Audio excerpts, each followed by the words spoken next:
Sangha with great virtues, out of compassion, for the sake of this assembly and all living beings, please turn the wonderful Dharma wheel to teach us how to leave suffering, attain bliss, end birth and death, and quickly realize non-birth.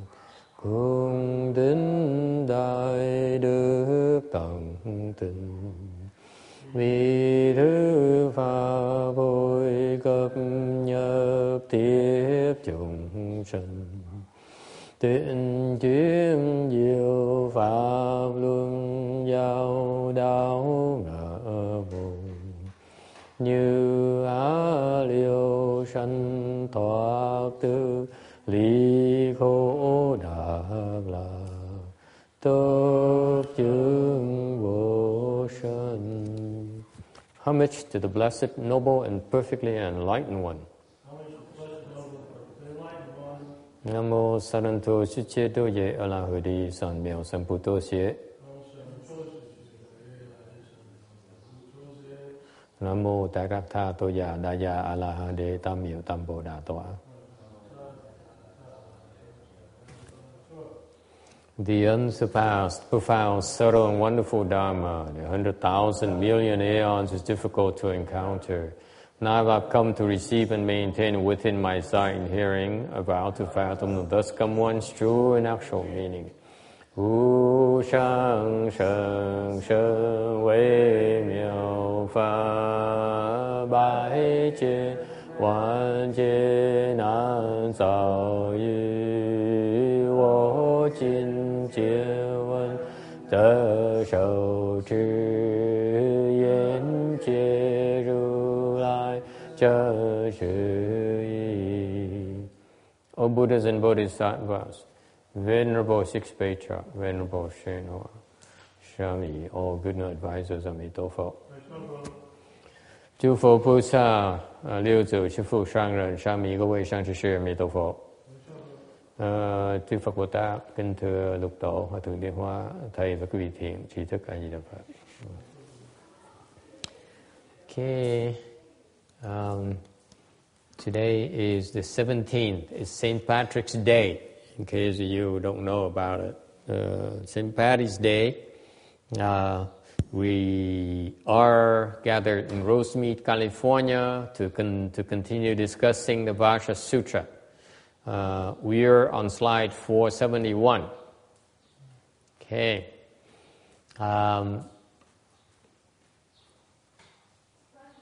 It's a small announcement. Besides, it's a St. Patty's Day. We didn't serve any green beer today because some of you probably know we don't drink alcohol, nor can we promote the consumption of alcohol. Sorry about that, Vicky. Okay, and Ginny, and her friend, and her sister. No green beer today at the temple. You have to step out if you want to drink green beer. Okay. I don't know about you, but I used to go on St. Patty's Day to a bar and drink green beer because it's tradition you can't miss. But St. Patrick, is that Irish? Is he Irish, I think? Huh? Yes, of course. So that's why now what a shame. Today we should have some kind of Irish meals. I know a couple of Irish dishes. Besides green beer. I don't even know the names, but it's made with potatoes. Believe it or not. Cabbage, that's correct. I didn't have corned beef, but I thought sausage and cabbage and potatoes, mashed potatoes even. And applesauce. Applesauce. That's also Irish, you know. Very easy to make, applesauce. Anyway, yeah, Master, like John Lin, loves food. That's why we know how to cook. Well, at least we know many recipes. Anyway, so happy St. Patty's Day, everyone. Glad you could make it to the temple. Also, another announcement. there is next Saturday, we have some nice volunteers who are right now, should be here, but they're out buying supplies, scouting for supplies, because they plan to prepare some sandwiches and head out next Saturday after lunch. We go out to the street corners, and hand out those sandwiches and a bottle of water to perhaps the illegal workers. Okay? We figure that no one cares for them, so we should. We talk about the homeless. You have plenty of people who volunteer for homeless, like Vicky. She's scouring the whole city of Los Angeles to find a way to help the homeless. I say, enough is enough. There's plenty of people who are helping the homeless. Why don't we help the people who need it more? Like the illegal aliens, where no one wants them. I see, exactly the attitude. Come on, have some compassion. They are helping with the economy. Yeah. So anyway, see, that's always controversial. We try to help people, try to be compassionate, and there's some people are totally uncompassionate, discompassionate, and passionate are proclaiming they should go home. Can't we just help people who are in need, who are suffering, whoever they are? That's the Buddhist mindset, the Buddhist spirit, okay? Whenever we are able to help some others, we should help. It's not as bad as you encouraging the ghost of desires. And never mind, that's too Buddhist. All right. A little more advanced than you can handle right now. Okay, 471, the Vajra Sutra. Continuing with this, I'm quoting Master Yuan Wu, which is a Chinese chant master, thầy Thiền sư Viên Ngộ, who quoted on the chant master, và đang trích dẫn trích một cái vị thiền sư khác nữa. See, the funny thing about the chant school is that if you pay attention, you really are not teaching anything new. Because the chant school in Buddhism has a history of thousands of years, especially in Chinese chant school. Excuse me. And they have 1,000 of years of producing the enlightened masters. Thank you very much. And therefore, thank you. Don't fall now. We need you next weekend.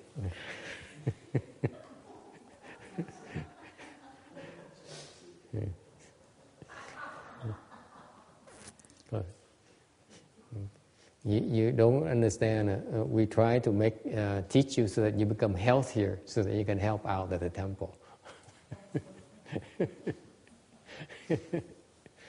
Okay, so the thing about the Chinese chant school is that for thousands of years it produced for over 1,000 years, 1,500 years, they produced so many advanced, enlightened beings that for us, the new generation, it's nothing we know that hasn't been covered before. Cái thiền tông, theo cái truyền thống thiền tông người Hoa đó, đã hơn 1.000 năm rồi, 500 năm rồi, tạo rất nhiều cái người giác ngộ, thiền sư giác ngộ. Thành ra cái đời mới chúng ta không có gì mà chúng ta mà khám phá mà gì mới hết. So what happened is that the chant school, I believe, in order to understand the chant school, you have to go back to the older teachers, and you investigate them. You see that they know so much more. What you think is so new, what you think is something new invention, actually has been explained before. Thành ra đối với thầy nghĩ đó, nếu quý vị mà những vị thiền sư đó mà thiệt sự mà muốn mà hiểu đó, thì chỉ cần nghiên cứu những cái lời dạy của tổ sư, nghe thầy thì những thiền sư trước đó, thì không có gì, quý vị không có gì hiểu mới hết. Why is that? Because enlightenment is a human experience. Once you become enlightened, you discover that there's nothing new about it. Tại sao như vậy? What happened to my Chinese translator? Someone is a translator for Ru Ching. They are neglecting the Chinese translation. Anyway, tại thầy thấy những cái người mà giác ngộ, khi mà người giác ngộ rồi, người ta khám phá nữa, không có gì mới hết. You are not understanding anything new because all you're doing is uncovering the human nature, your previously enlightened nature, inherent enlightened nature. So it's no different than any other enlightened being. Thành ra một khi cái người mà giác ngộ rồi, người ta khám phá rằng cái trí huệ của họ không có gì mới hết. There's nothing new about your enlightenment. Nothing. Absolutely nothing. I assure you that. Thầy cam đoan quý vị, khi quý vị giác ngộ rồi, quý vị không có cái gì khám phá cái gì mới hết. Tất cả những đó là cái trí huệ mà trước giờ quý vị đã sẵn có rồi. Mà mọi người khi người ta ta giác ngộ, người ta hiểu giống nhau. So the people who become enlightened, they see the same thing, they understand the same thing. Of course, the high level enlightenment, they understand more than the lower level enlightenment. But they understand, they see the exact same thing. Okay? Cái trình độ, đương nhiên là những người giác ngộ trình độ cao hơn thì họ thấy nhiều hơn và hiểu nhiều hơn cái người trình độ thấp. Nhưng cái sự hiểu biết của họ nó đều giống nhau, nó không khác gì hết. Okay? So that's why this is why the enlightened masters, they like to quote the old masters. Okay? They like to study the old masters, and then because I think there's probably a fascination that the old teachers are a little bit more advanced than you are. So it's better to, for your own good, for your own advancement, to study them than trying to say something that has been said before. And there's nothing new at all. Okay? Nên thành ra bởi vậy, những cái người mà thầy tin là những người vị thiền sư mà hiểu có trí huệ, người ta thay vì ta ngồi ta nói này nói cái nọ, người ta bỏ thì giờ ta nghiên cứu những cái vị thiền sư cao hơn họ để họ hiểu thêm, mà họ nới rộng cái trí huệ của họ. Does it make sense to you? Okay, they are for improvement. They're not happy with the status quo, even though after they become enlightened. All right. It's only when they are forced to teach, that's when they formulate something that is appropriate for the listeners. They know full well they're not doing anything new. They're only phrasing it in the way that you understand, the new generation and the current generation, that would make it more palatable and more understandable to them. But it's nothing new. Does it make sense? Thành ra chỉ khi mà họ dạy họ mới dùng những cái lời nói mà giảng nghĩa cho đúng hợp thời hợp cơ thôi, thì ra cái lời nói không có ngoài cái sự hiểu biết đã có sẵn có rồi. Okay, so the ancient master says, don't mind anything, dwell on anything, whether the world or beyond the world. This giant master here, he says, he covers all the bases. Cái vị thiền sư này nói là dạy hết tất cả mọi trình độ. Ngài nói là đừng có nghĩ về bất cứ gì, đừng có trụ trên bất cứ cái gì, dầu nó là trong cái thế giới hoặc là xuất thế, hoặc là thuộc thế hoặc là xuất thế.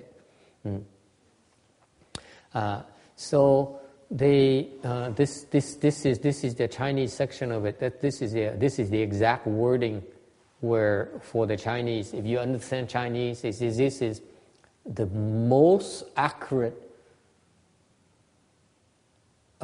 portrayal of the wisdom on this level. Every time we translate, we lose a little bit of that. That's an unfortunate thing. Okay, so for those of you who understand Chinese, you should look at the original text, because I found that the translation is not always as accurate, as satisfying as reading it in Chinese. You ask me personally. Okay, even though I don't quite understand Chinese fully yet, but I feel that translator always mess up something somewhere.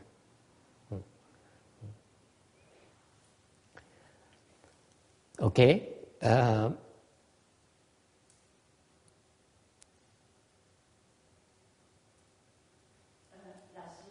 Yeah.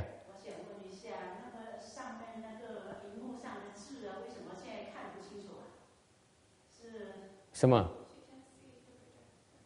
What? You can't read the words?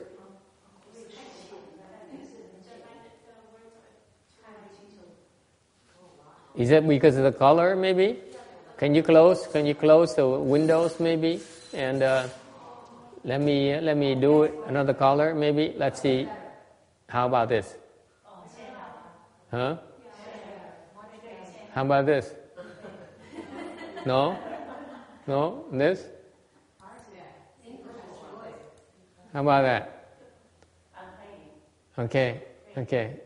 Cái gì hả? Okay. Actually, Shana, she says, that's a good point, Xianjie. In our books, when we quote the Chinese words, we should have Chinese characters as well, because maybe some people don't read, pinyin. They, like the Koreans, they can recognize Chinese characters, maybe they can recognize a pinyin. You're not interested in pinyin, you're only interested in Chinese characters, the original characters. And for the Caucasians, they can't care less anyway. They think the Chinese characters should go back to China. I see invasion is unwanted. All right. Okay, so don't mind. Mind here means don't think. The mind here refers to the conscious mind. Cái tâm này, trong câu này, đừng nghĩ về cái gì hết. Nghĩ là cái tâm mà suy nghĩ quý vị đó. Don't mind anything. Don't think of anything. That's what it means. Okay? And dwell on anything. Mind meaning a transient. Mind here is you are consciously thinking one thought after another. That's what it's referring to. Don't think. 不要有思想，不要想什么。Okay? Đừng có nghĩ gì hết á. Okay? This refers to your mind right now who is racing like crazy. What does he mean by mind?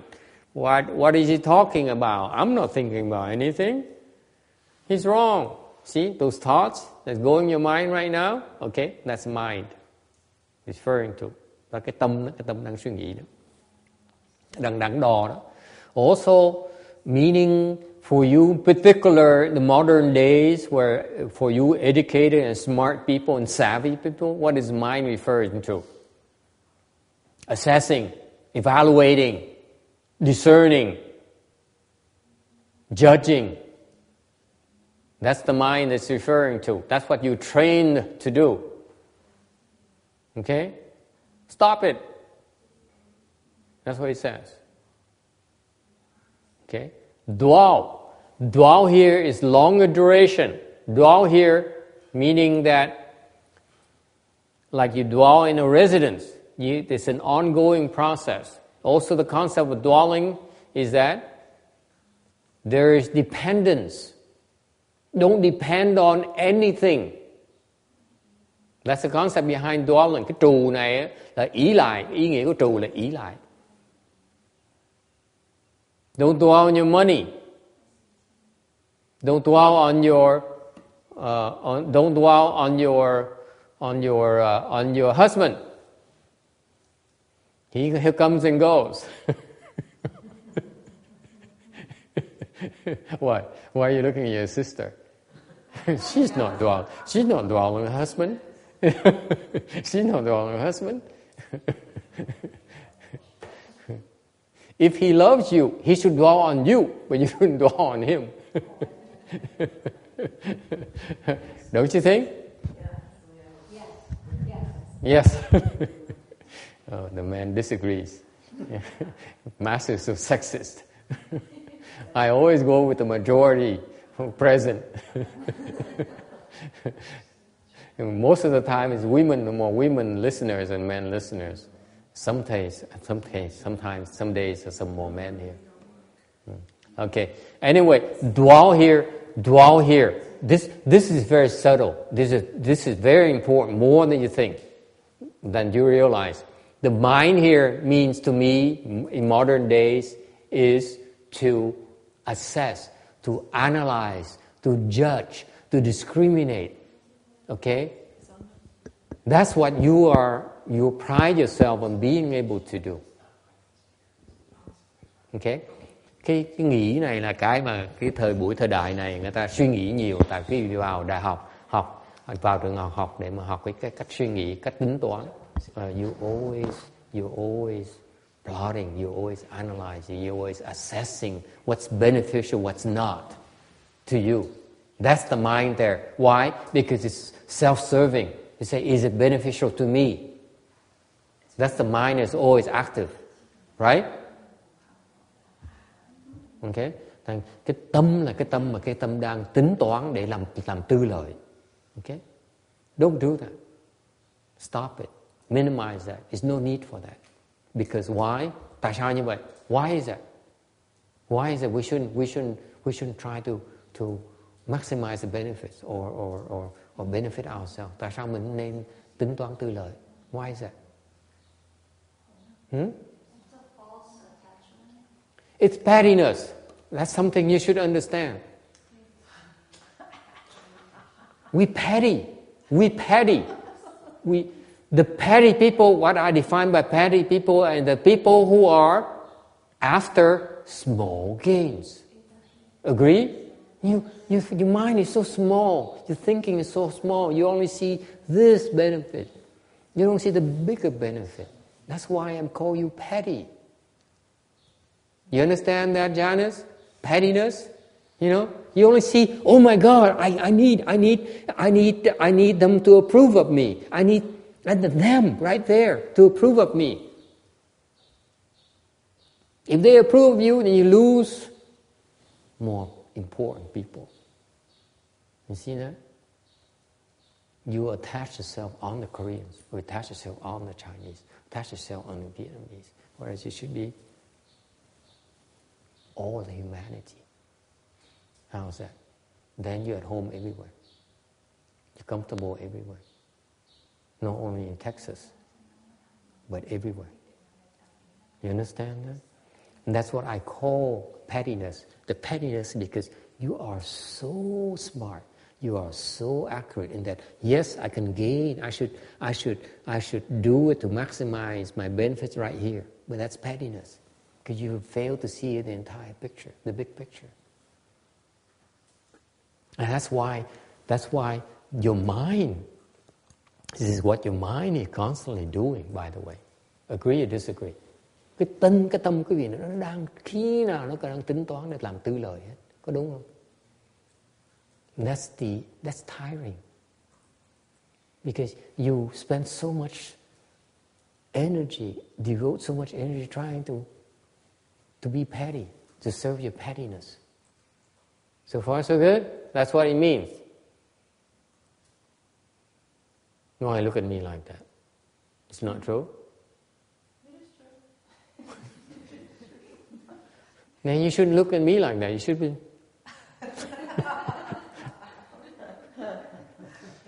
I call you out. I say, and you're not even ashamed? That's exactly what I mean by pettiness. You don't even see your pettiness. And when we talk about your pettiness, so what? What else is new? This is terrible. What else is new? Oh, God, I mean, this is who I am. What do you want, Master? We're not perfect. Yeah, that's right. Not perfect. Cái này thầy phiền muộn lắm, tại vì nói người ta thấy vì là nhỏ nhen. Tại sao? Tại vì nhỏ nhen tâm là chuyên môn tính toán, tìm cái tư lợi nhỏ thôi, còn quên cái tư lợi của cái đại sự. Okay. Nói xong ai cũng nhìn thầy tỉnh bờ, thầy nói cái gì thầy nói có đúng không? Người ta nói thầy nói đúng. Thầy hỏi hơi ngược lại, nếu thầy nói đúng, tại sao cái gì không có cúi đầu xuống mắc cỡ? Đã lộ cái xấu mà còn không biết mắc cỡ nữa, tệ không thể tưởng được. This is horrible. You know you should be ashamed of yourself. You're not even ashamed of yourself. That's why it's so difficult to teach all of you. That's why the Buddha, after he became enlightened, look at us and said, forget it. These guys cannot be taught. Thì bởi vì lúc Đức Phật cái này, this is not me. That's what the Buddha said himself. He says, forget it.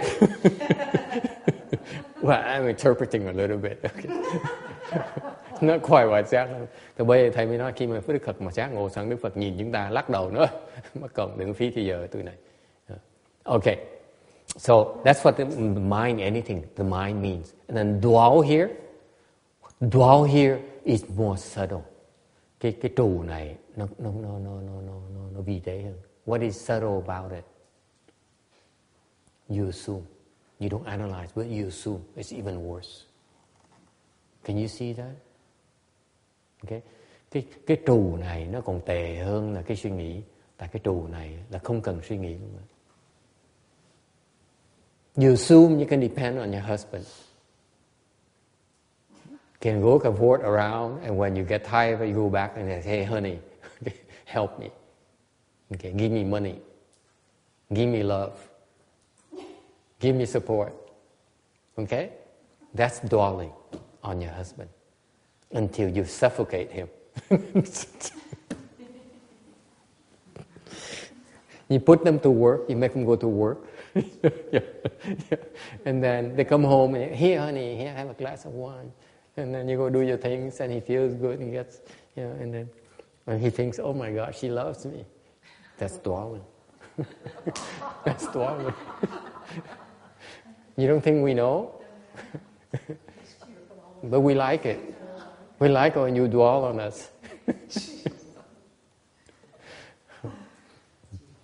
Nhìn thấy không? Cái trù này còn tế nhị. Cái trù này vì ý lại. Cái vị không cần suy nghĩ mà tự động ý lại. Trù trên chồng mình chẳng hạn. Bắt ông đi làm việc, làm tiền, đem tiền về nhà xong rồi trù lên ông. Cho đến khi ông ngộp thở luôn. There's no Vietnamese here, so I can say anything I want. They will not object. Only Kim Điền is not here. She said, nah, Master, you have to translate everything in Vietnamese because I won't be there. So that's why I translate. Anyway, so even though there's no one who cares for Vietnamese translation, I still translate. It's not like I went off my rockers. Okay.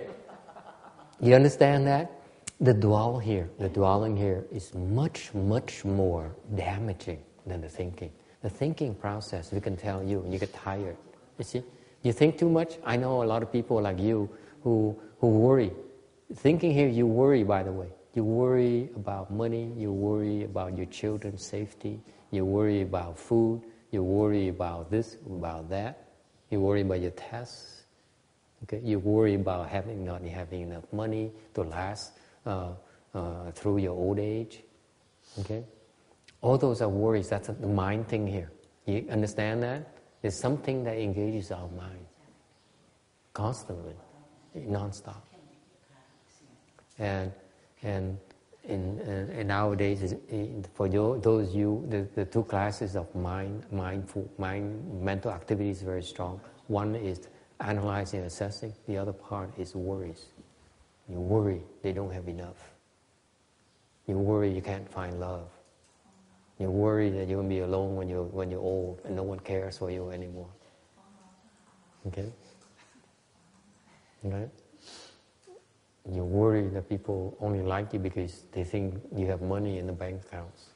Okay? So anyway, so that's a worry thing. But the dwelling thing here is much, much more subtle. That is, you take it for granted.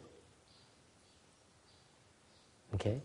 Cái trù này là mình ý lại vào. Mình nghĩ là mình có thể ý lại vào. You understand that? So for example,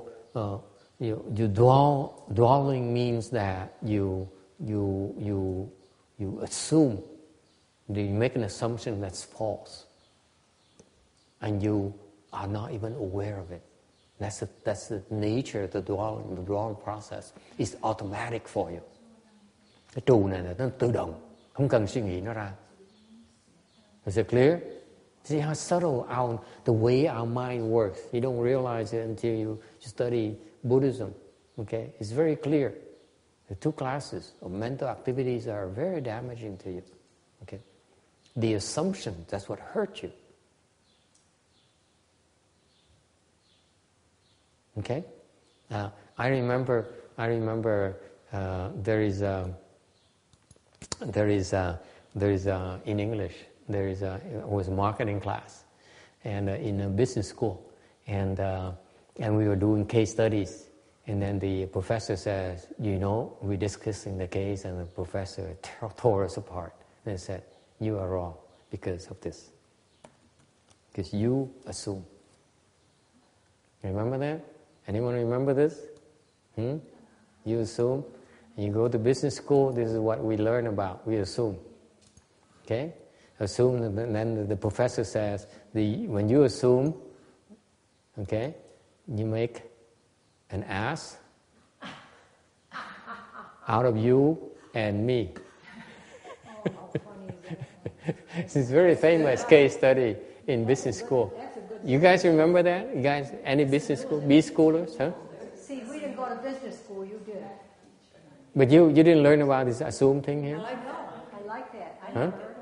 But you didn't go to B school, right? My daughter's math teacher wrote that on the board. If you assume your answers, this is what's going to happen. Yeah. That's mathematics. They stole it from us, business school, B-schoolers. Really? Okay? That's interesting. Okay? That's a dwelling, by the way. This is a dwelling. Assuming is dwelling. Can you see that? Thì thấy cái trụ này là mình cứ tưởng. The Vietnamese is you assume is a translation of tiếng cái là cứ tưởng. You see that? Okay? So this dwelling here is what gets us in trouble. We don't even realize it. You get offended when people say that, point out your dwelling attachments. Okay? And they say, no, I'm not like that. How can you think like that of me? Okay? Can you understand that, Janice? Like when we dwell on our husbands, they suffocate. Do you know that? They suffocate. You dwell on them until they suffocate. Jeannie says, I'm glad I don't have to worry about that. Okay? When you depend on people, they suffocate. They can't. You put too much pressure on them, so much pressure on them. Does it make sense to you? This is modern day, how I would put it in modern day language, perspectives. Okay? All right. So don't dwell on anything. Do not assume anything. Don't. And whether of the world or beyond the world, whether it's something you can understand, you can see, or something you can't. Beyond the world is beyond your comprehension. Okay, there's always that. Okay, is that clear? Any questions about this? So this is a teaching that an ancient Chan master said a long, long time ago. Okay, that's all his wisdom. He says, this is what we tend to do. This is why we are so confused. Thành ra đời xưa, vì thiền sư đời xưa đã xưa rồi đã nói câu này, quý vị thấy nó có hợp thời cơ dễ sợ. Là tại vì cái bản tính chúng ta như vậy. This is exactly human nature. Đây là cái bản tính của con người. That's how we function.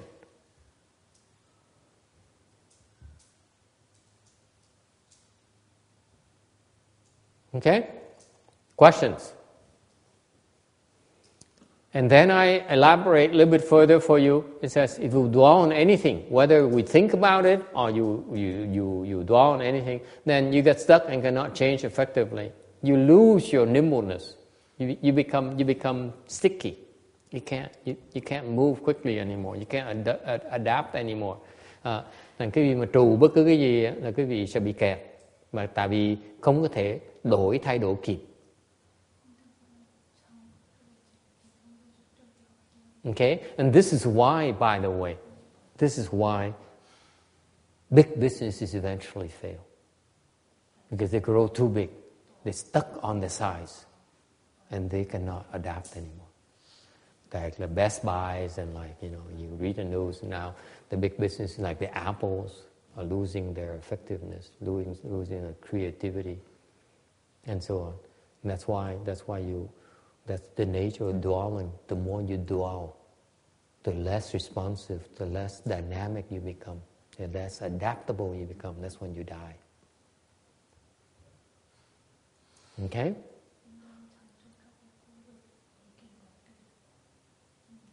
Alright. Thành ra cái trù là khiến quý vị bị kẹt và không thể thay đổi được. Okay, any questions about this? Okay, now, what if you don't mind or dwell on anything? Vì nó ngược lại, let's talk about the other side. If you don't mind and dwell on anything, what happens? Nếu quý vị mà không trụ, mà không nghĩ, thì chuyện gì xảy ra? Yes? Float up into space. Float up into space.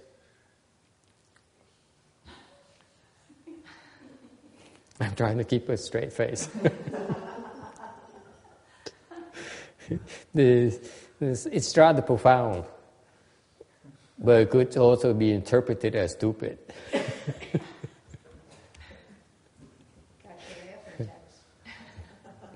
In fact, do you know that this is in the teaching, the Buddhist teachings?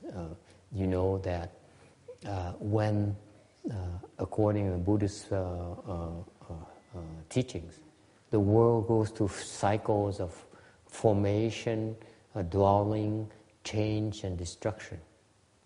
Okay? Quý vị biết không? Theo cái truyền thống giáo lý người Phật giáo, thì ta nói mỗi cái thế giới nó qua cái bốn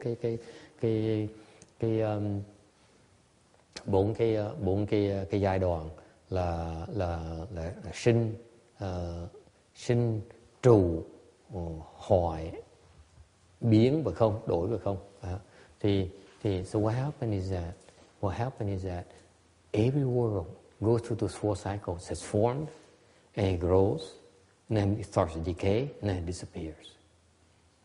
Tới bốn trụ đó nghĩa là sao? Là nó sinh ra, thế giới nó được tạo ra, xong nó sanh trưởng, nó biến đổi, xong nó bắt đầu nó bị hoại, bị bể, xong nó sẽ biến mất. For example, okay, so that's what happens. Everything in this world goes through those four cycles, not just the world. Là không phải riêng cái thế giới, không, bất cứ gì trên cái thế gian này đều phải như vậy. Okay?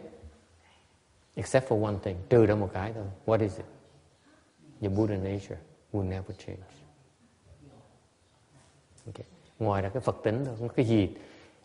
Besides, outside your Buddha nature, everything else go through the four cycles. Ngoài ra cái Phật tánh mình không có cái gì mà không qua cái bốn giai đoạn hết. You know that? Everything, including your car. Okay? You buy it, you love it, you drive it, you enjoy it, and then it gets old.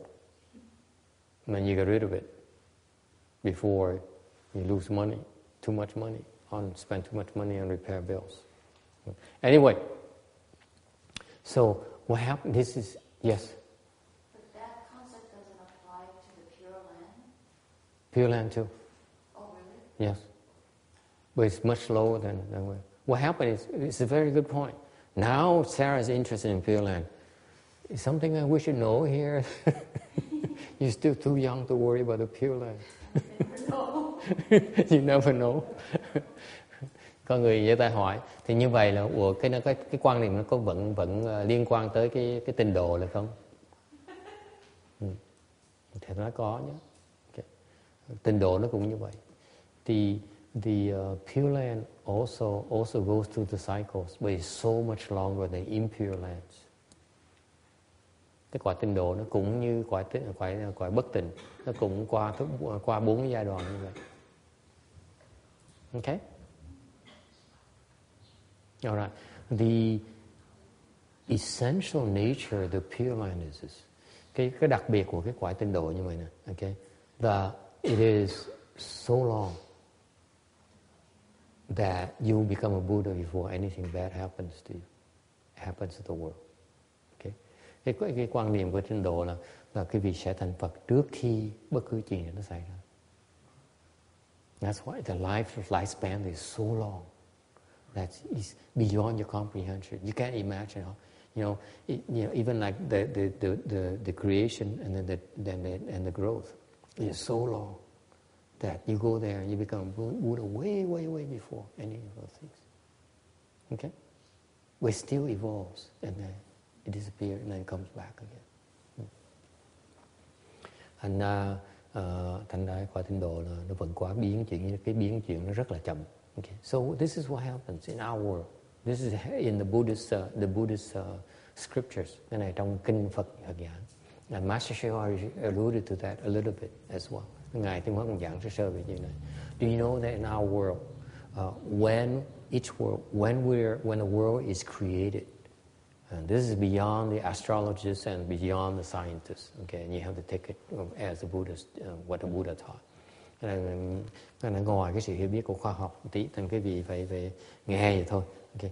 So what happened is that the world is created. Thế giới bắt đầu tạo ra. So it's being created. Okay. So the earth appears. Là cái tứ thiên hà nó hiện ra. Okay. So what happened is that when the earth, what we call it, Sư Thiên Xia, meaning the four continents under heaven, if you will. That's the Buddhist description. Never mind, don't worry about it. I call it the earth for your sake. Okay? It's created. So what happened is that above us, there's a heavenly being. Trên chúng ta có cái trời. Okay? At first, it's unoccupied, uninhabited. Trước khi mặt đất mới tạo ra, không có ai ở. Can you imagine that? No one here. No one here at all. Okay? And then what happened is that then the heavenly beings, okay, they have spiritual powers. They come down here for fun. Rồi những cái vì quả trời đó, người của trời đó, người ta có cái thần thông, ta bay xuống đây được. Is it too much for you? Okay, it's okay. I tell a lot of stories. Don't take me seriously. I just have to fill up time for 2 hours. That's all. Okay. So quả trời đó. This is, I know maybe some of you haven't read this. Maybe you read some of it. The heavenly beings on the heavens, way above us, they fly down here. Just like you driving to Hawaii, driving to New York, for sightseeing, for vacations, okay? Giống như họ đi nghỉ hè, so they fly down here, and guess what? They fly down here at that point in time when the earth was first formed. Lúc đó đầu mà quả đất mà mới tạo ra. Now everyone is awake, right? Okay, very good. I have this problem after Sunday afternoon. The food on Sunday is the best. So everyone eats very well, and they come to my lecture, and so I need to, spice it up for them. So lúc mà cái thế giới tứ thiên hà bắt đầu lập ra thì cái quả trời đó người ta có thần thông, người ta bay xuống đây. So they come down here for fun, okay? And they come down here at first. You know what happens? The earth crust is has a crust that tastes like. Hồi đó lúc bắt đầu thì trên mặt đất nó có một cái lớp, nó giống như là cái gì quý vị biết không? Giống như sô cô la vậy đó. Chocolate. See, this lady understands Vietnamese now. It tastes like chocolate. Even better than chocolate. The best. See, I told Xian Che, every now and then he goes and buy a little bit of Swiss chocolate. He's Swiss, He's kind of Swiss, So he says, he has a craving for chocolate. So he says, buy a piece of chocolate, brings it back. And no, there's no ice cream back then. Trust me. I'm sorry. Okay. Ice cream is much later. Oh, okay. So at first, the earth crust is so tasty, like a chocolate. So the heavenly being, lúc đầu cái mặt đất mình nó có giống cái miếng lớp giống như sô cô la vậy đó. Okay. Thành ăn rất là ngon, better than, ngon hơn là sô cô la từ Thụy Điển đó. Okay. And so they found down here, and they have nothing to do but pick up a piece, okay, and they whoa, this is tasty, so they start eating it. Then họ bắt đầu cắn, họ thấy ngon. It's crunchy, it's chewy, you know, just like Lindt chocolate, if you will. Okay, I know you can't imagine, so I need to associate with something for you. Lindt chocolate, okay. And so it's so tasty that they ate more, and they come back and they tell their friends. Then they come down here, and so a bunch of them come down here, you know, and to fly down here and to eat the chocolate, to eat the crust, to pick up the crust and eat, okay, like this, like the fruits, okay. This is what happens first. When they were first formed, there's no trees yet, just chocolate. Very, very, very fattening, if you ask me. Okay? So now they eat chocolate, and they come back, and they tell their friends, and they come back. So they keep on coming to eat the chocolate, a bunch of them. Their friends, their best friends, their cousins, you know, and so on. So they come down here to eat chocolate. And of course, it's fattening. Okay? And then, so it's much harder for them to fly back to the heavens. You see that? And they go like this. This is true. Don't laugh at me. This is the honest truth. Okay? Ăn rồi, ăn cái sô-cô-la thì cái việc sô-cô-la nó mập dễ sợ lắm. Càng ngày người nó càng nặng. Okay? And then plus they get sleepy for eating too much chocolate. And guess what? They can't fly anymore. Those are the first inhabitants of the human race, of Earth. Can you believe that? Thì quý vị biết đó, họ cuối cùng họ có thể là thầy cười đấy, chọc quý vị biết, có thể họ nặng, tại mập ra, với lại ăn no có buồn ngủ nữa, bơi không bay nữa, thành bị kẹt bay không được nữa. So they stuck here. And they are the first forefathers, our forefathers. And that's why our forefathers came from the heavens. That's why the Vietnamese is very smart. I don't know about you Koreans and Caucasian people. Thành là cái tổ tiên chúng ta là của trời. The Vietnamese says, we are the descendants of heavenly beings. See? Vietnamese history is very accurate. Thành ra cái lịch sử Việt Nam mình rất là chính xác. Mình đúng là rõ ràng là con rồng cháu tiên. Actually, Vietnamese is slightly off. He asked me, he said, we are the sons of the dragons and the nephews, there's no nieces, nephews of the gods. That's exactly what the tradition, Vietnamese tradition. Is that right? Hả? Đúng không? Đúng không? Mình là con rồng cháu tiên mà. Yeah, it's true. The Vietnamese, the history is very, very accurate. Well, it's slightly off, but it's very accurate. Much better than American history. American history, you say you're from the Europeans and Africa. I don't know about you. I don't know where you came from, but I don't know where I came from. But you understand that? You understand that? So here's the point. The point here is that and that's how one of the first heavily inhabitants then came to Vietnam and colonized Vietnam, and that's how we became Vietnam. Okay. I push it too far. Let me backtrack. Okay. I will not translate in Vietnamese. They're going to laugh at my Vietnamese inaccuracy, history inaccuracy, Vietnamese. Anyway, so what happened is that, this is true. So what happened is that they ate all this crust and they can't fly anymore. They found out they can't fly anymore. Okay? Can you see that? That's exactly what happened to us.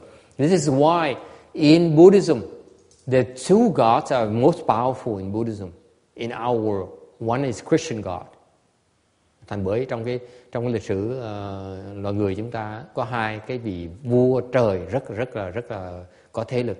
Thứ nhất là vua của Thiên Chúa giáo. He's on the second heaven. And he reports to a higher God in the first dhyana.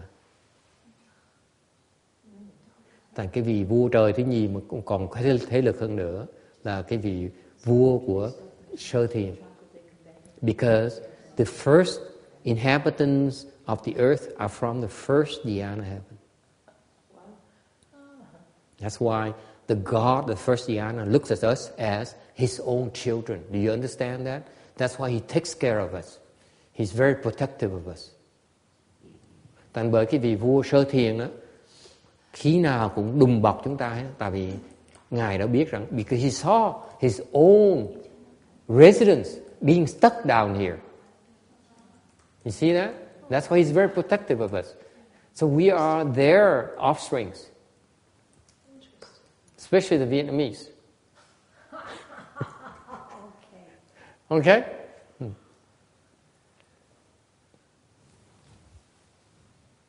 So what happened? Thành ra cái vị vua sơ thiền rất là đùm bọc cho dòng người, tại Ngài thấy rằng á, những cái lục sử con người thấy rõ ràng là họ từ sơ thiền trở xuống, bay xuống. So what happened? What's the story? Why do I tell you this? Besides proclaiming my expertise in Vietnamese history, can you see the moral behind the story? Tại sao thầy kể cái chuyện này cho quý vị nghe? Nó có cái lý do. Yes. Don't be stuck on this phenomena in this world. No, not quite. I go like this and no, not quite. Close, but no cigars. Yes, no. Yes? What is the story? The heavenly beings on the first dhyana heaven is much better off, aren't they? They're much better off than we are. They're much higher, they're much cleaner, they're much happier. Okay? They can fly. We can't anymore. Okay? We're there down here because of the attachment to chocolate. Oh my God. Isn't it incredible? Oh my God. I'm telling you that because I'm worried about my young Shami. If he's going to keep on buying these Lindt chocolates, he'll never make it to the heavens. Now you're in trouble. That's sad.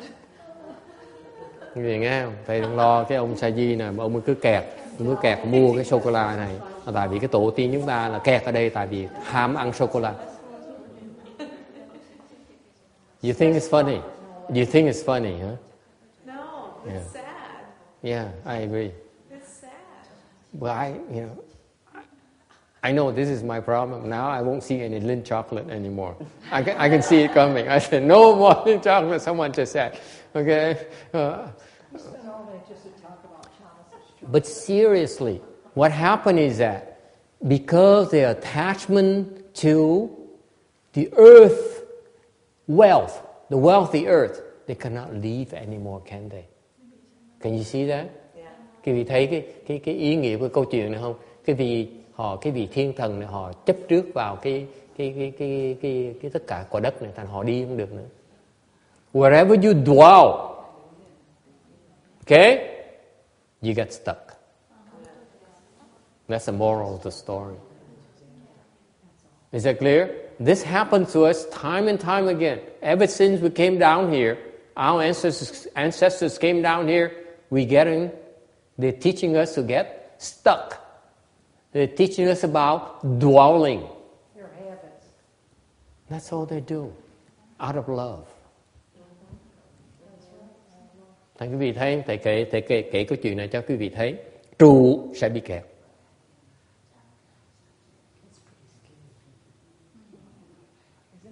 Questions or comments? This is a human condition. We dwell. That's where we get stuck. Bởi vì cái bản tính của nhân loại này, mình trụ thành mình bị kẹt. Yes. Question. Just thinking again about the evolution kind of question. 'Cause Yes. we do have a good deal of evidence about evolution. So were there, because the evolution, like the fossil record suggests there were animals here a long time before humans. But isn't this story that the humans came first and the animals later, or were there animals? I don't know. The scientists don't know. But like, it seems really easy to carbon date like these fossils, and you can see that if you go down into the earth, there's all these fossils of animals, but there's no bones of any like humans or. And then you go into a later time period, and there's human remains or human-like remains, or that seems hard to. But how do you link the animal evolved to humans? That's baloney. Well, that's This is a the further theory. question, yeah. Yes. There's no such thing. Animals will be animals. Highly controlled science, and there are cases of finding human bones in 100-million-year-old coal deposits. So it's just not known. The science is saying that they've got proof of this and that, they don't have it. And the earthquakes and, the Earth's surface changes. The only continents that disappeared in the earth. Nobody knows. Especially not the science. They're talking about millions of years. We're talking about, Hundreds of millions. just much longer. I mean, I feel like in physics, for instance, science really has no clue what they're talking about when they're getting into these areas of quantum and whatnot. But that some of the evolutionary stuff seems It's very physical. concrete. This is the observable physical phenomena. What about the unobservable physical phenomena? They can't put a theory behind it. Okay. For example, we talked about it today at lunch. For example, the guy who's reciting Sutra, all of a sudden there is a fear appeared. How do scientists explain that?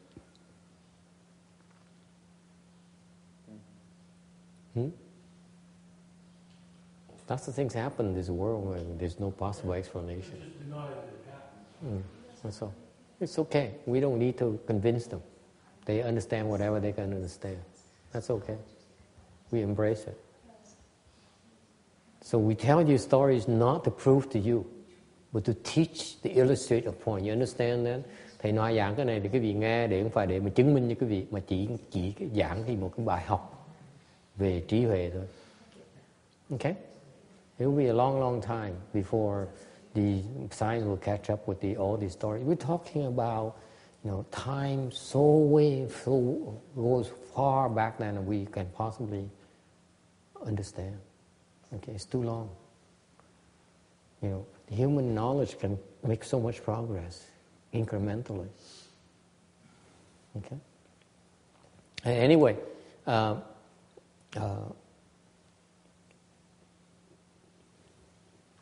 do anything, you get stuck. Okay, more adaptable. All right. Any questions? Ai thắc mắc gì không? Okay, now move on to 472 seconds. Okay, tiếp tục 472. Sutra. Subhuti, a bodhisattva to benefit all beings should give thus. All marks are spoken of the Tathagata as no marks, and all livings are spoken of as no living beings.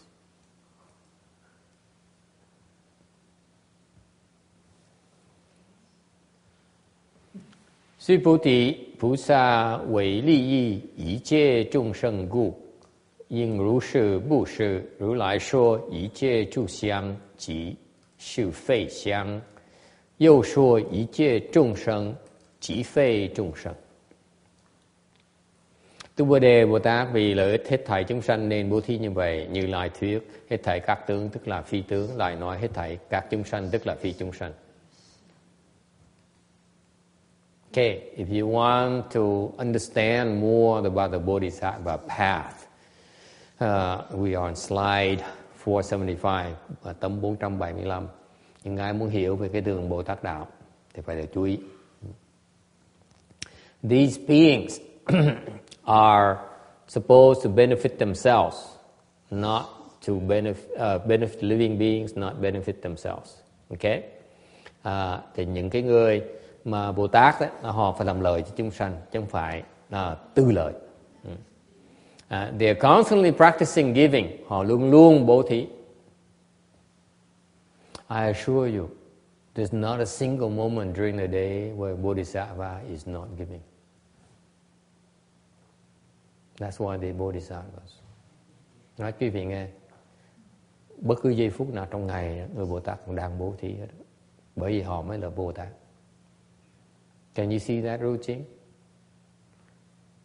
They're constantly giving, practicing giving. Họ khi nào họ không nhận bố thí? Why is that? Tại sao họ bố thí? Why is that? Yes. With the compassion, they want us to lead them first, and then we'll start to practice Dharma. Come again? Okay.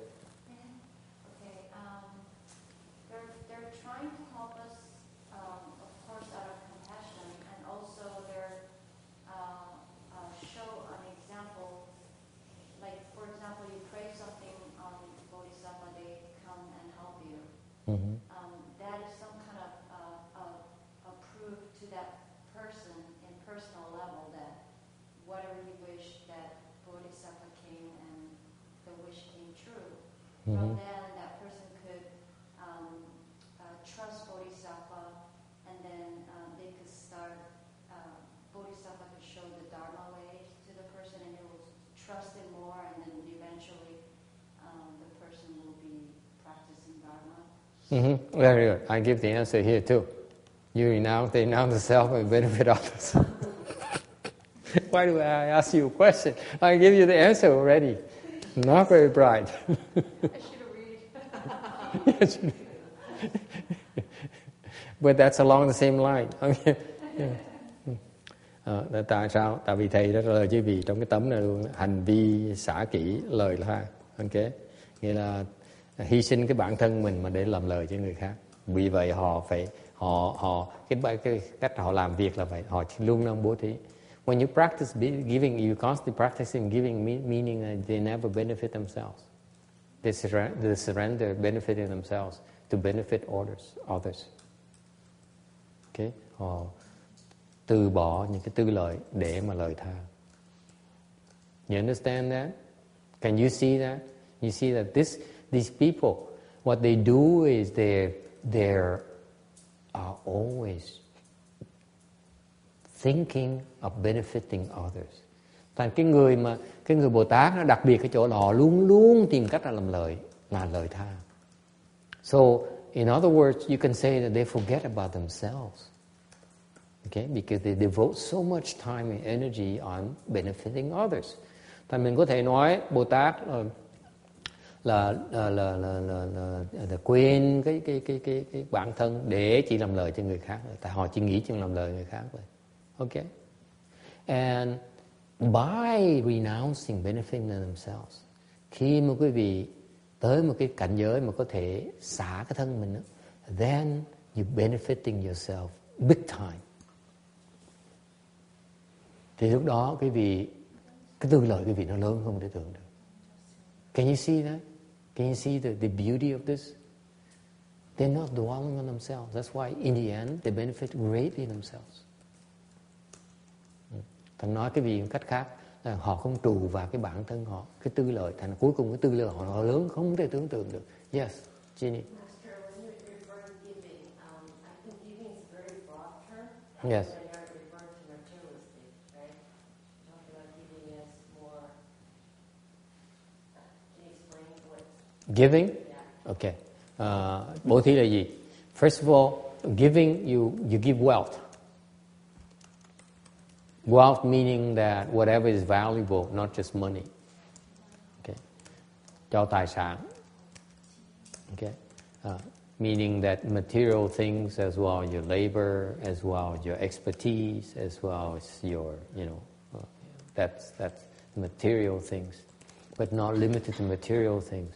The things that are beneficial to others. Give them a recipe, okay? Giving of the labor. You cook in the kitchen, clean, passing out food. By the way, next Saturday we pass out food, right? So we need to, except for Texas, Tex Beaumont, I'm sorry, I keep on calling him Texas. In the end, I forgot about his name. But we need to form teams and decide on which one we need. How many people can volunteer to drive to give them away? Yeah. Okay, we need to come up with that plan. We only have 80 sandwiches, so we only have to distribute 80 of them. Okay. Anyway, so you give physical possession, your possessions. Okay, that's the first thing you practice giving. Why? Because others might need it more than you do. That's what you're giving. And you're also giving wisdom, the Dharma, meaning you tell people how to solve problems. Okay? How to avoid mistakes. That's giving the Dharma. And number 3, you're giving a fearlessness. This is very important. When people are worried, are scared, you comfort them. You dispel the fears. Don't worry, things will be okay. You have nothing to worry about. Da-da-da-da-da. Okay? So that's all the 3 major kinds of givings in Buddhism. So far, so good? So the Bodhisattva is constantly practicing giving those 3 types of givings. Tại người Bồ Tát á, luôn luôn bố thí 3 cái loại bố thí tài, bố thí pháp, bố thí vô ý. Okay? And remember, this is the thing. If you don't dwell on yourself, that's when you reap the greatest benefits for yourself. Can you see the logic behind it? Tại quý vị nghĩ lại cho coi, nếu quý vị bố thí mà không bị kẹt vào cái ngã mình á, cái tư lợi, thì cái cuối cùng cái tư lợi quý vị nó lớn không tưởng tượng được. Có hiểu được như vậy không? Can you see that? It's the self that's stopping the greatest benefit to itself, to yourself. Cái ngã mình nó cản trở cái lợi lớn nhất mình có thể có. And the more you cultivate, the more you see that. That's what the more the Bodhisattvas cultivate, the more they understand that, by the way. Bồ Tát càng ngày càng bố thí, càng hiểu được cái điểm đó. The more they practice giving, the more they see. The more they see this. The more they see that it actually, their own benefits is much greater when they don't think about themselves. That's why they have to keep on practicing giving until they understand more and more and more of it.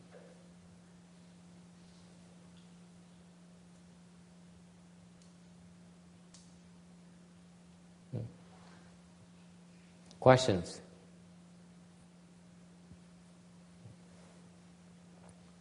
And the net givers, okay, slide 475, the net givers, meaning that they prefer to give more than they take.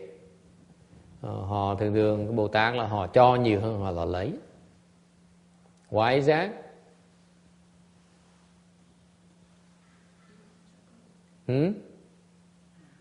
They don't want to owe you.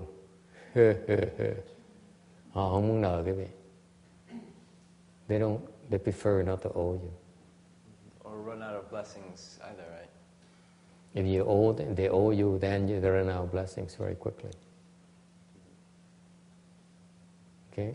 Họ mà nợ cái gì là họ sẽ hết phước. Họ không thể tu Bồ Tát đạo nữa. Then they can't practice the Bodhisattva path anymore, can they? Hết phước làm sao mà tu được, tiếp tục tu Bồ Tát đạo. The Bodhisattvas, they can give because they give away their blessings. They're not taking your blessings. You understand that? Bồ Tát tu cái đường họ là họ bố thí cái phước của họ, chứ họ không có dùng cái phước của quý vị. Okay? And they don't discriminate. All living beings they give to. Họ không có phân biệt chúng sanh. What does it mean? Don't come to them and say, Master, how come you're helping my enemies? Because your enemies are just the same as you under their eyes. You're all living beings. They're supposed to benefit all living beings. Đừng có tới nói than phiền Bồ Tát, sao Bồ Tát giúp kẻ thù của con, địch thủ của con. Bồ Tát nói địch thủ với con đối với Bồ Tát cũng là giống nhau hết. Does it make sense? My young Swami is sleeping as usual. After the excitement of the story about Swiss chocolate, he's now blasé.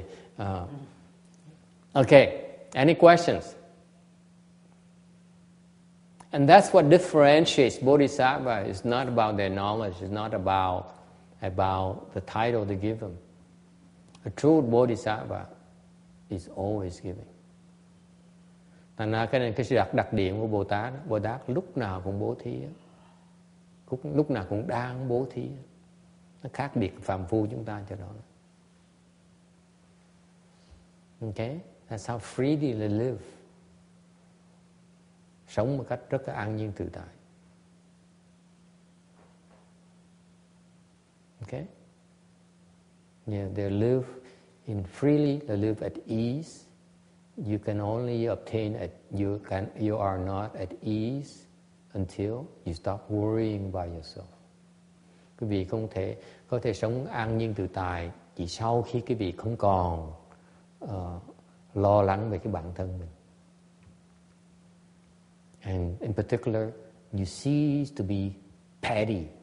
Nhất là mình bớt nhỏ nhen bỏng xỉn. You see that? If you practice giving enough, you stop being petty. It'll be a long time. I can see that.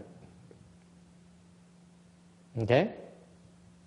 Càng bố thí càng nhiều, sẽ càng bớt ích kỷ, càng bớt nhỏ nhen. Questions? So, are you? Or can you rise beyond your petty self if you want to be more insulting in this slide here? Never mind.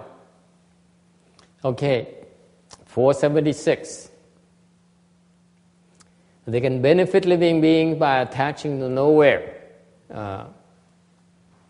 The bodhisattvas, when they benefit living beings, okay, they are dwelling nowhere at all. Nên Bồ Tát khi mà bố thí đó, họ không trụ bất cứ chỗ nào. Okay? Why is that? This is their way of practice. Đây là cái pháp tu của họ. Don't think they're stupid.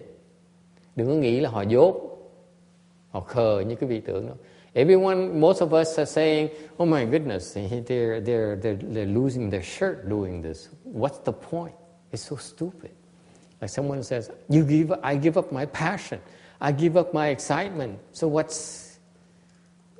then my life is not worth living anymore. I often hear of non-Buddhists and a lot of people telling me that, especially modern day people, young people, những người trẻ đó hay nói, nếu như bố thí mà sống mà không còn cái thích thú, cái đam mê thì sống làm cái gì? Okay. Then these people are attached to passion, to excitement. Những cái người này đó, họ đang còn chấp trước về cái kích thích, cái sự thích thú của họ. If they're attached to their attachment, they're attached to their excitement, to their passions, then they never understand the big excitement, the big passion. Họ mà chấp trước vào cái đam mê của họ thì họ không tìm được cái đam mê lớn lao nhất. Right? You attach to anything, you fail to see the big picture. Bất cứ cái gì mà chấp trước vào bất cứ cái gì thì quý vị không thể nào thấy được cái toàn diện của cái sự thật. So far so good? This reminds me, for example, in a courtroom. Chẳng hạn như nói về cái thế giới của chúng ta bây giờ này, trong cái tòa án này. Okay. When you go to a court, the judge will excuse himself or herself when she has vested interests, right?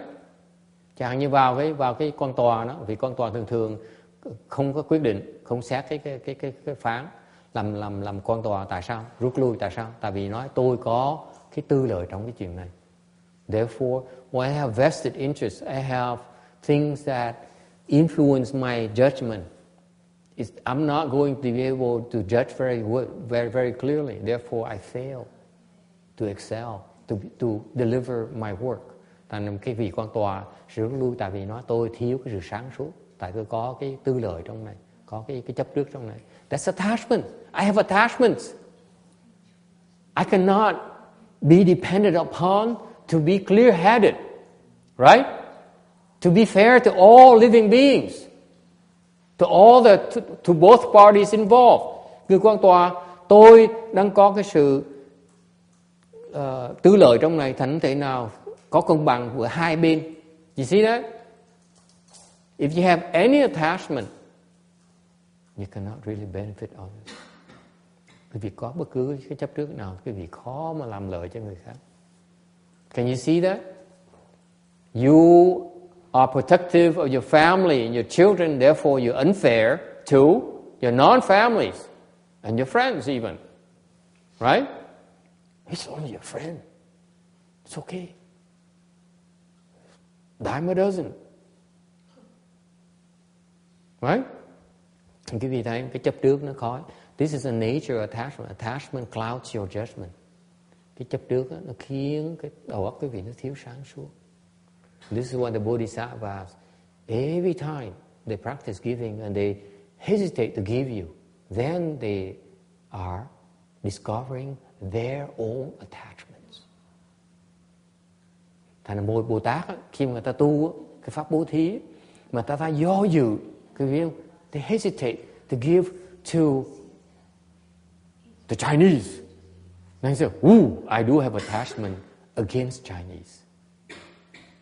That's how they work on their own attachments. You see that?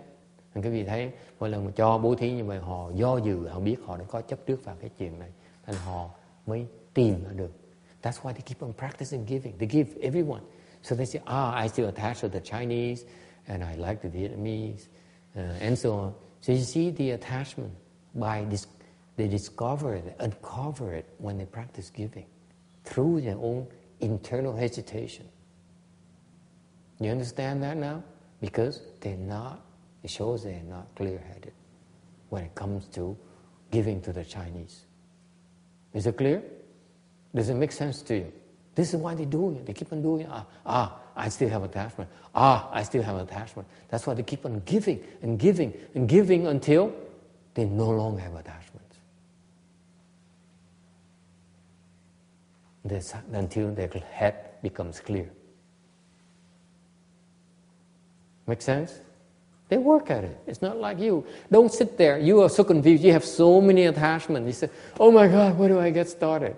The Bodhisattva has few attachments. That's why they need to practice giving, because they have the chance to work at it. Whereas for us, it's too many. It's Lindt chocolate, and then there is kimchi, and there is all these dishes. What are you going to do?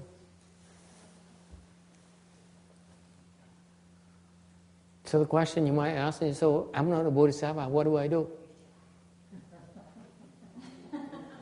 I'm just a common human being. Yeah, you're just a human being. I'm just normal. What is normal? Normal is confused. I'm confused. I said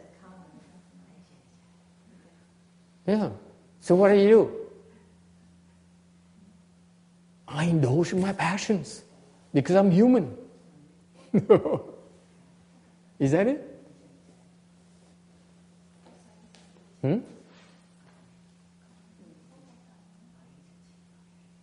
I don't know either. I don't have the answer for you. I'm sorry. It makes you depressed when I think about these issues. Too much work. Too many attachments. Okay? Thầy trả lời cái gì cũng được. Làm sao bây giờ? Cái gì mà chấp trước cả ráng mà chịu. Bồ Tát kẹt sơ, còn cái gì kẹt đủ thứ hết. Chúng ta kẹt đủ thứ. Kẹt đồ ăn, kẹt tiền, kẹt tình thương, kẹt đam mê, kẹt đủ thứ hết. Mình làm cái gì bây giờ? Thầy cũng chịu thôi. You guys are too confused. It's too much of a headache. Let's just go somewhere else. Đi chỗ khác dùng đi. Yes? I only talk for 2 hours. That's as far as I go. Don't bother me, please. And that's why, guess what? That's what the Sriras come. Now I have to take care of Sriras. I thought 2 hours a week is enough. I said, after 2 hours, I say, oh, how are you? And I walk away to my office. Okay? Now Sriras come. And I said, I have to say nice to you so that I can ask you for help. Too many attachments. Now I have 10,000 attachments. You understand now how quickly during lunch I said, forget it. I'm not going to be attached to these 10,000 things. Yeah. You better believe it. I'm going to get stuck on that. They may give it to me, but if it walks away, it walks away. Okay? Anyway, what's wrong with that statement?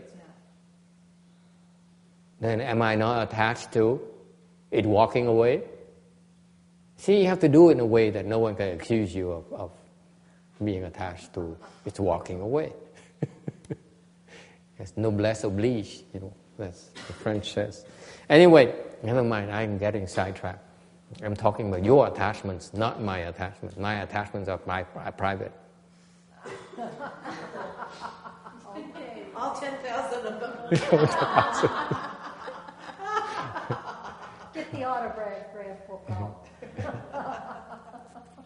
And this is a nice thing about this kind of lifestyle. It says, let the gentle breeze, let the bright moon come as they may. Okay. Sống an nhiên tự tại nghĩa là sao? Nghĩa là cái câu nói đó là thanh phong minh nguyệt tùy thời hiện. Nghĩa là gió nó thổi hoặc là trăng nó tới thì kệ cho nó tới. Don't worry about it. You carefree. Mình sống một cách mà không có chấp trước gì hết. Lưu Trinh, tinh ở tùng mà. Chính phân, minh nguyệt, suy sự hiện. That's freedom. 那就是自在。很自在。什么都好。bất cứ gì cũng được hết. Đúng không? Yeah. You see, whatever happens, it's okay. It's okay. That is Buddhist wisdom, by the way. It's not about, oh, I don't want you defiled, you haven't taken a shower yet, have you? Today. No, it's okay. You smell a little bit.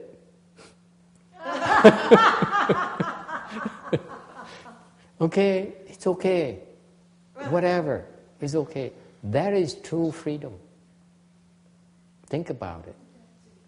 This is the Buddhist term for freedom is not freedom. It's 自在. It's self-mastery. It's at ease. It's not freedom. Unlike the Texans would call it freedom, we call it self-mastery. At ease. Self-mastery manifests itself as being at ease wherever you are, whatever happens. Okay? Thành cái Phật giáo mình, cái quan niệm Phật giáo mình không phải là tự do mà tự tại. See, freedom is that you do as you please. You see the difference in the freedom and self-mastery? Freedom is that you're free to do as you please. Self-mastery is that you're free no matter what happens. You see the difference? Can you understand the difference? Quý vị thấy sự khác biệt giữa tự do và tự tại không? Tự do muốn làm gì làm, tự tại bất cứ cái chuyện xảy ra mình cũng không sao hết. Which one is freer? Cái nào nó tự do hơn? I say self-mastery. Don't you? Buddhism is much more profound than the Chinese realize. The Chinese now go after freedom. The Chinese walk up and say, oh, I want to be free from the government, and so on. Chinese government, from the Taiwanese government, right? Buddha says, Taiwanese government, Chinese government, I'm free of either of you. Okay?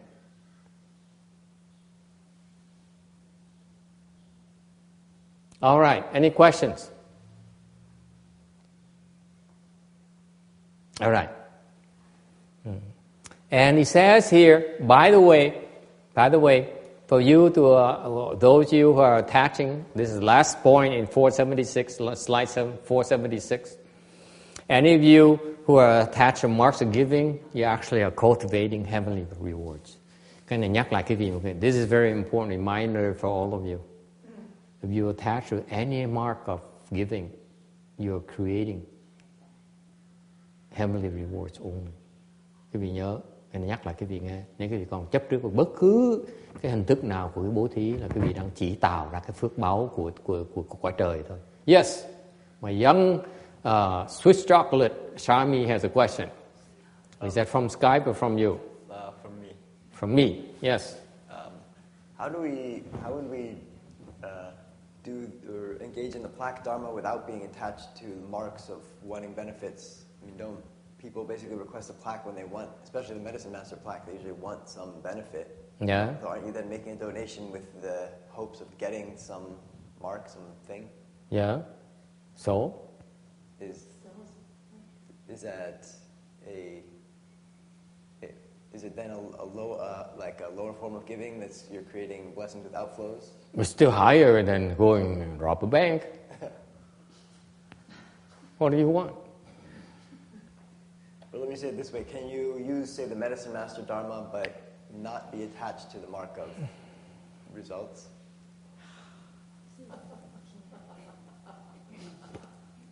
It's okay, Master.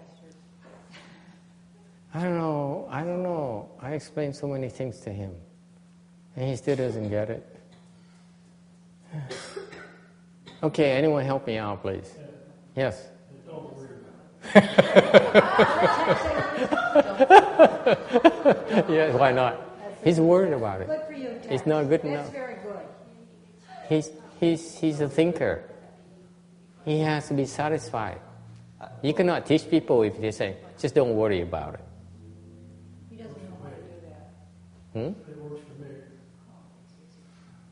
Well, somebody was actually asking me this question, and I was trying to think of how to answer it. That's kind of how I did answer it to them. There's so many ways to answer it. Must I teach you everything? Just wait 10 years, you understand why. Why do I have to explain everything to you 10 years ahead of time? I have to figure out these things for 10, 20 years before I do it. You know, you understand that? I have to think about all these issues for 10 years before I started doing it. So can't you trust the master? Your master said, your master thought about it. It's okay. It's slightly better. Don't worry about it. Of course, I thought about it. I'm still doing it. Therefore, it must be okay.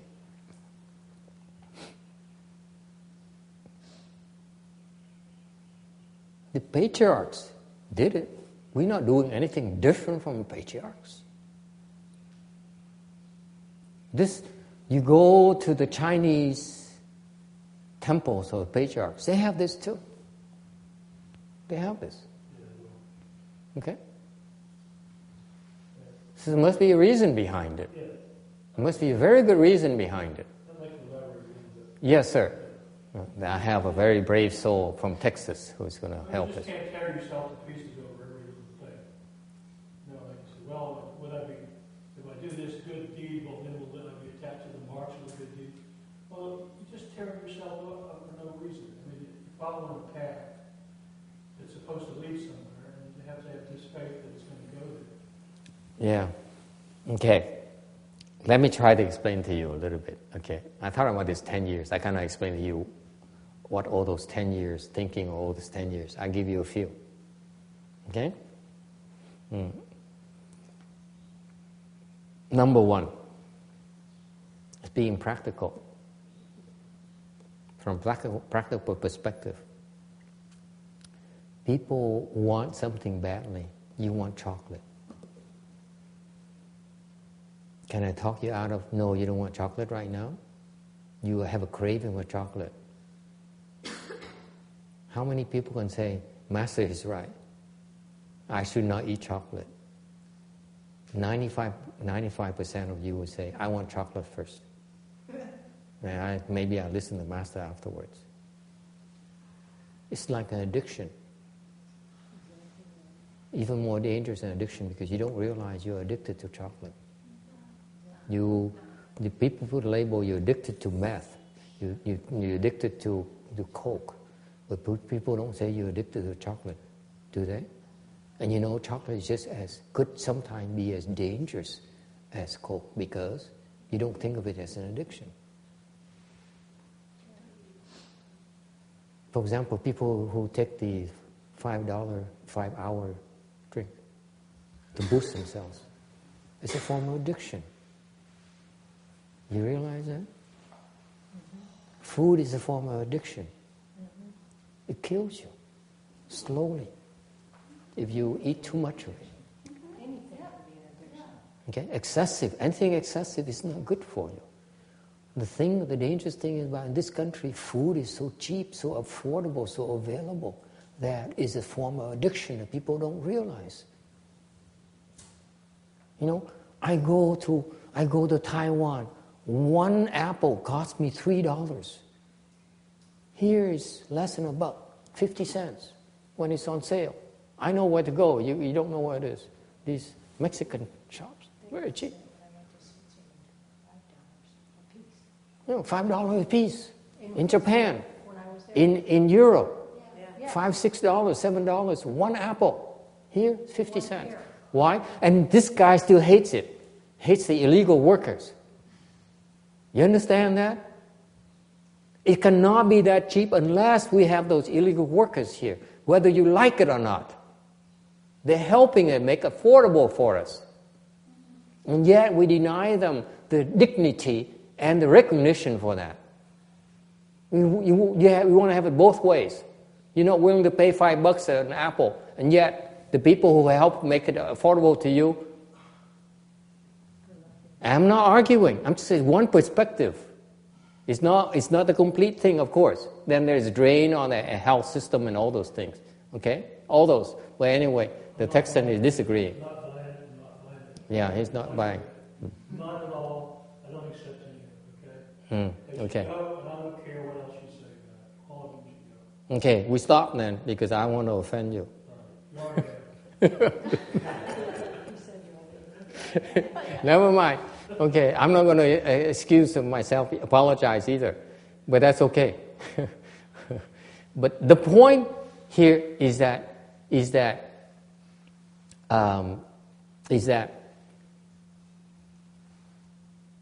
when people want something, they're going to have it first before they listen to reason. Can you buy that? Yes, of course. When you're stuck on something, you have to be satisfied before you listen. So this is what we do. If you come to a Chinese temple and they say, my doctor says I'm dying, and I want to do something about it. I don't want to die yet. And they says, okay, there's a way to do it. So you actually are giving them something, okay, that to meet their needs, at the same time speak Dharma to them. That's when they listen. How else can you influence people unless you give them in a time of need? So far, so good? Yes. Okay? Then you begin to teach them. Help them explain more than what they're looking for. Because you help them unravel. Going back a little bit further, why they want it this way. Why, until they understand more, they have a bigger picture. You understand that? They focus on this. And you help unravel the picture. That's why. Okay? If you don't have that, you think they come to the temple? They'd be, riding a horse, going shopping on Sunday afternoon, drinking beer.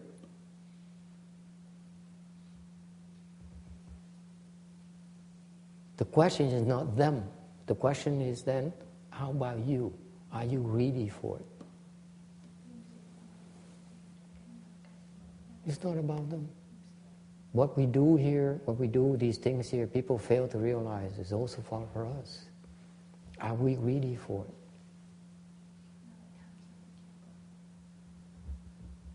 Are we arrogant? Are we dependent on that? Okay? Do we abuse it? We're practicing too.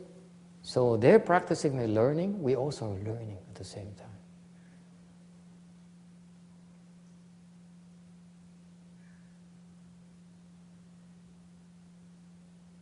All right? So, I'll give you another aspect that people don't talk about.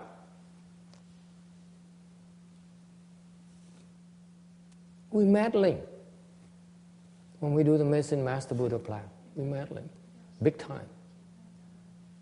We have to decide between them and their enemies. You're becoming impartial, aren't we? Aren't we supposed to be helping? Remember the prior line? All living beings? Which one are we going to become impartial now? To all of them. To all of them. Has to be impartial to all of them. Impartial as well as partial. If you become impartial to all of them, then you are just partial to all of them. Same thing. See, he has to think about it. Okay? Who do you have to be unfair to? Of course, you ask Mr. Texan says, you have to be fair to me. Of course. I come here. I support you. I like you. Except for the illegal workers, I like you. I would listen to anything except for the illegal workers, at least for a few months. That's what happened to Mr. Texan. I disagree with him for a few months. I said, oh. But at first, you have to disagree with him. He said, I don't like you. Oh, I hate you. Why are you mean to me? And then a few months, I said, oh. That's the last 4 years so far. You know that? It happened to you every single time. It's okay. I understand. Now he's pissed off. Okay. You understand? Who are we impartial to? Who are we partial to?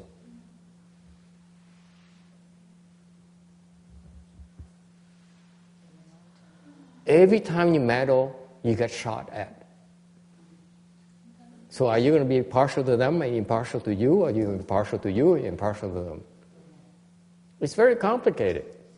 You think that, I often give the analogy of the two sides shooting each other, you stand in between trying to make peace. Okay? You better be prepared to be shot at from both sides at the same time. What does it mean? The enemies shot at you because they're upset at you. The people you're helping will also shoot at you because the master is greedy for money. They don't say it in your face, but in the back of their mind, he's greedy for money. I assure you of that. Okay? Both sides. You better be prepared for that. If your skin is not thick enough, you shouldn't be doing this.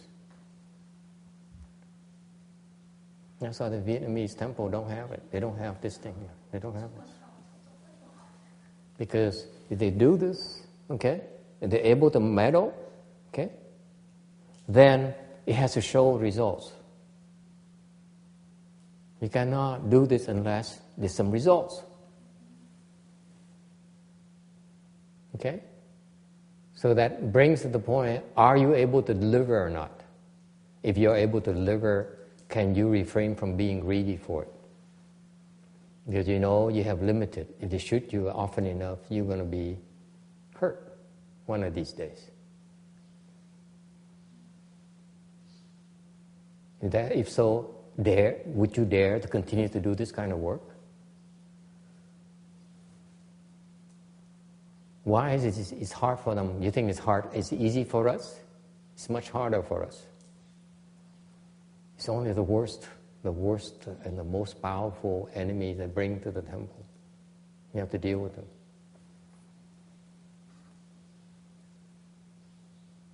Okay? So on one side, you have to worry about the consequences of meddling.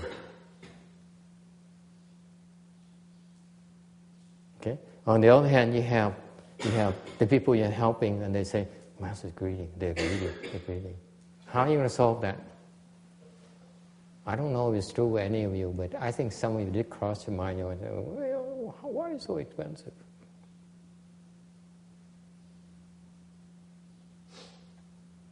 Okay? So there's a teaching point here on this side where you teach them about giving. Why are you so stingy?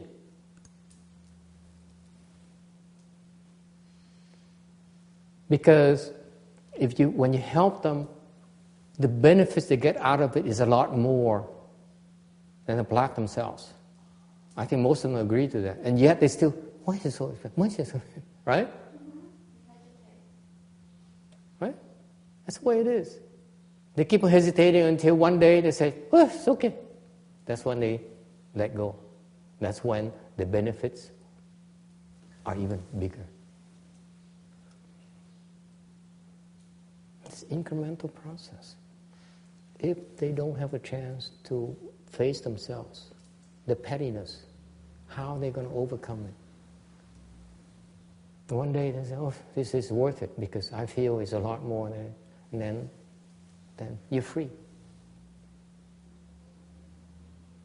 Okay?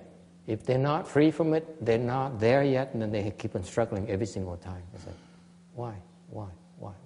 And that's part of giving.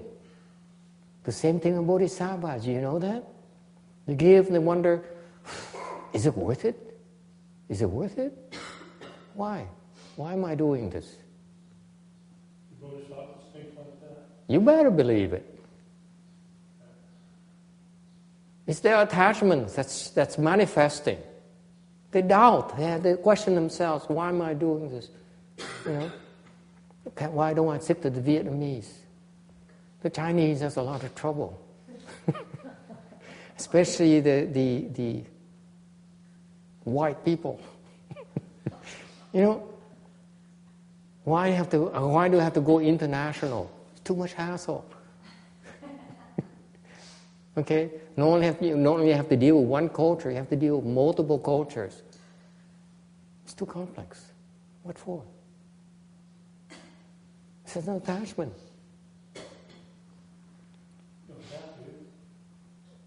Just deal with American culture. Yeah, right? Deal with American culture. Mr. Texan says, move to Texas. Okay? Isn't that an attachment itself? Attaching to American culture? Aren't you dwelling on American culture? So, what's that? You're trying to cut it down, make it easier. Just do American culture. Okay. Probably have a blunt effect anyway. So you see, I can go on. It's a process that, you know, I don't want to give you all the answers. You go through time because you yourself ask, why is it so? People complain to me about this. And I believe this. This is test of sincerity. Because what happens in this world is people are recognize value.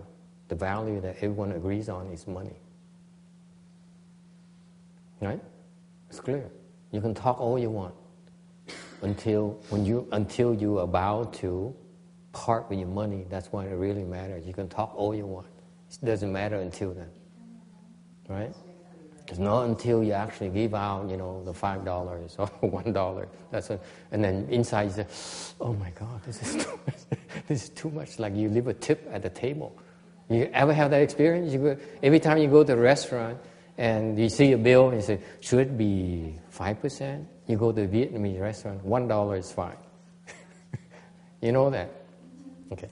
But you go to Denny's, the French restaurant, or McDonald's. Okay? Then you have to worry. Is it 10%? But then people say it's 15%. Nowadays they say 20%. Should I go 10 or 20? You always debate, right? You always say, is it 10, or going to be 15, or going to be 20 today? See how difficult it is for you just for a tip.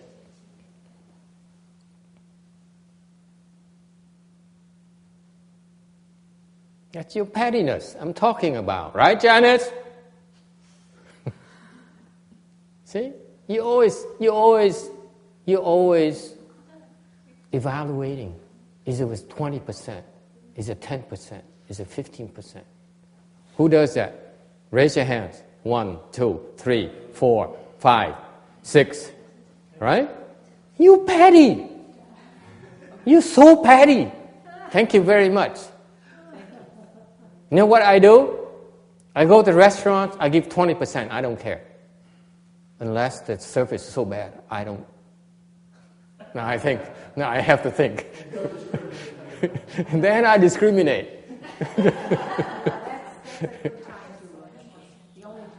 You let go. You say 20%. Why? My excuse is that I'm making someone happy. Can you see? Can you look at it that way? Why it has to be you only? Is it worth my money? No, I give 20%. Don't always quote me, okay? Sometimes my math is not good. But it's not my fault. My point is that I give 20%, not because I'm a monk. Not because I'm afraid that Curly, Go-Yin, is going to complain to me. She complains to me, Master spends too much money. That's what Go-Yin does. Every time she sees me, she says, ooh, he's spending money again. He's a monk and he's spending money. So don't tell her that I give 20% when I go to the restaurant. I give 20%, I don't think. I don't care if it's bad or good. I give 20%. Why? Because I want to make someone happy. That's how I look at it. Can we live in a way that as long as I have enough money to give 20%, I just give. I don't worry about tomorrow. I just give 20% because it makes one person happy today. Then you're free. You don't worry about it. Okay? And you're free from your petty self. Ugly God. Okay? You understand that? Pettiness is ugly. Don't you get it?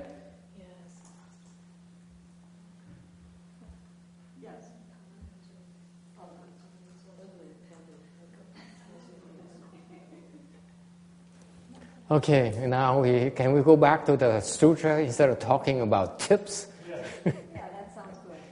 Okay, we're back on 476. Okay, remember when you attach the marks, you be careful when you know. That's why I said when I said 20%, it's like a norm. The people see it's reasonable, it's generous, and that you're free from just even you don't even think about it. Attached to the mark, being free from mark, meaning you just give. You don't think about it. That's what it means. It's not the 20%. It's not the 15%. You just do something and not think about it. And my purpose of doing that is to make someone happy.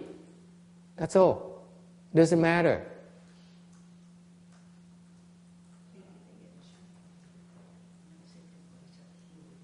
Okay? I should charge more when people come to the temple. I make up for it. Okay? And then I tell them, you have to make me happy. You see, you understand the cause and effect here? If I make the person who's stranger to me happy, gladly, then hopefully the people who know me should make me happier. I'm kidding. Oh God, you guys are so petty.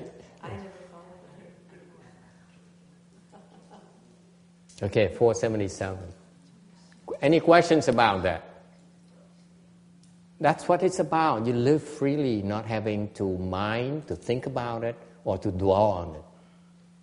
You understand that? Cái ví dụ thầy mới nói về cái cho tiền phục bo đó là chỉ là ví dụ cho quý vị thấy. Mình sống mà không có nghĩ tới mà không có trù cái đó. Okay. never self-centric. You shouldn't say it's only to my benefit. Can you benefit someone else for the heck of it? Just make someone else happy. Doesn't matter. Doesn't have to make sense to you. Okay? Don't be so petty. You don't always have to benefit or be happy about it. Just make someone else happy. And then you're free. Don't be stupid either. Don't give away your fortune. Right? I'm not advocating stupidity. I'm advocating freedom at ease. Okay? I'm advocating that you should not be as petty as you are. I don't know how often I have to repeat this. Ru ching ting a tùng ma. What's petty in Chinese?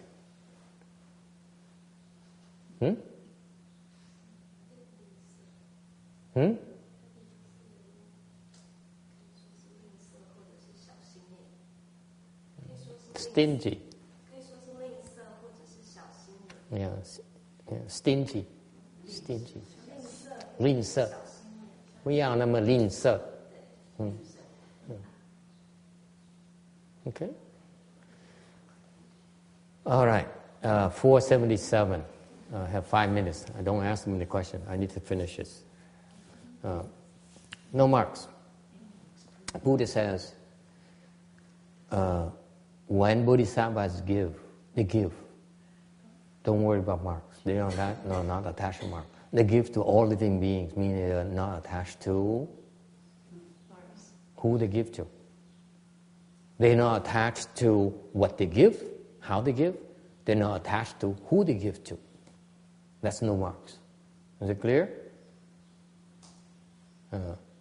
Phật nói là không tướng, tức là cho không có kẹp vào cái tướng cho, mà cho cái người chúng sanh là không kẹp vào cái tướng mà chúng sanh đang cho.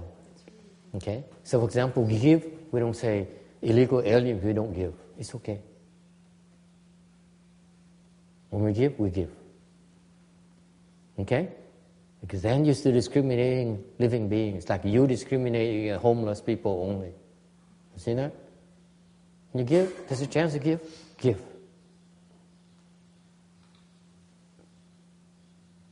Okay?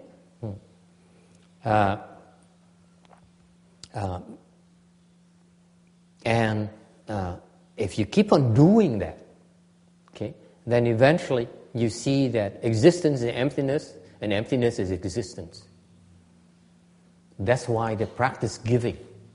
Khi cho cái bố thí này á, tới tột cùng á, quý vị sẽ thấy được cái hữu là không, không là hữu. Can someone help me elaborate on this? Why is it eventually you understand existence is emptiness and emptiness is existence? This is why the Bodhisattva does it. Excuse me. Someone, anyone?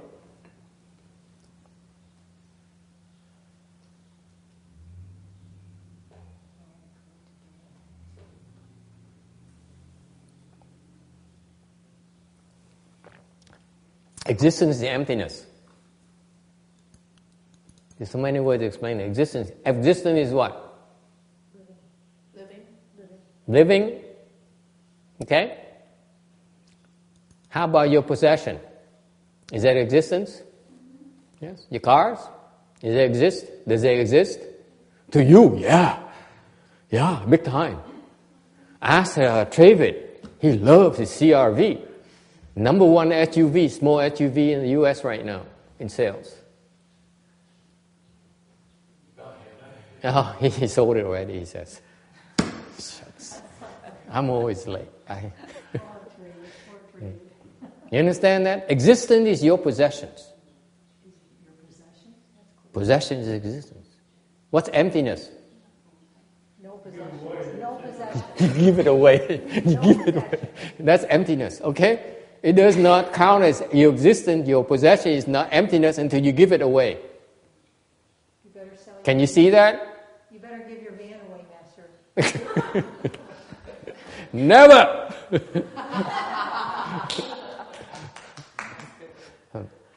Hữu là cái tài sản quý vị.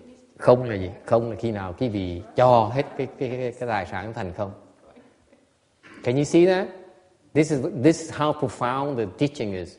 You have existence. Existence is emptiness because you are prepared to give it away. I'm not saying you must give it away. But if you have a chance to give away, you give away. Then it becomes emptiness. Then whatever you have is emptiness. Yes? When I die, I'll give mine away. Then, what is wrong with that statement? Có người nói, nếu như vậy thì chừng nào mà con chết con sẽ cho tất cả. What's wrong with that? It's not, existence is not emptiness until she dies. Existence should be now, not later. It only counts right now. I thought I'd just throw that in. If you want to carve me around, I'll give it away now. Thầy nói là, có người nói là con chuyện là con chết không cho tất cả. Thầy nói cái chỗ đó sai chỗ đó là tại vì hiện bây giờ nó vẫn còn, chưa phải là không. Chuyện là chết mới là không. Yeah?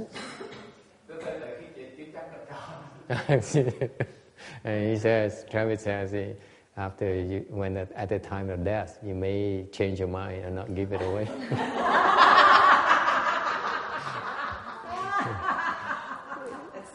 It's what in Vietnamese we know it as promises. Người Việt Nam gọi là hứa. Okay? What about emptiness as existence? Emptiness is existence. How do you explain that? Cái không là hữu nghĩa là sao? So the receiver of the gift exists.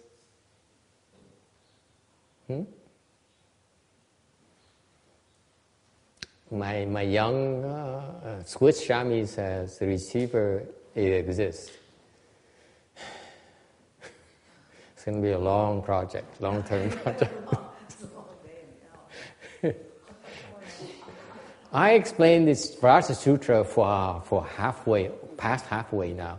And we explained about emptiness, and yet he still doesn't understand it. You see why my disappointment here? Anyway, never mind. I'm not attached to it. Good. Otherwise, I would have given up. Yes. How do you explain emptiness is existence?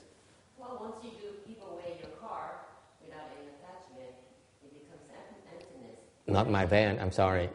You can try. Nice try, Ginny, forget it. Yes. Anyone? Yeah, emptiness is existence, why? Well, I'm thinking that when you give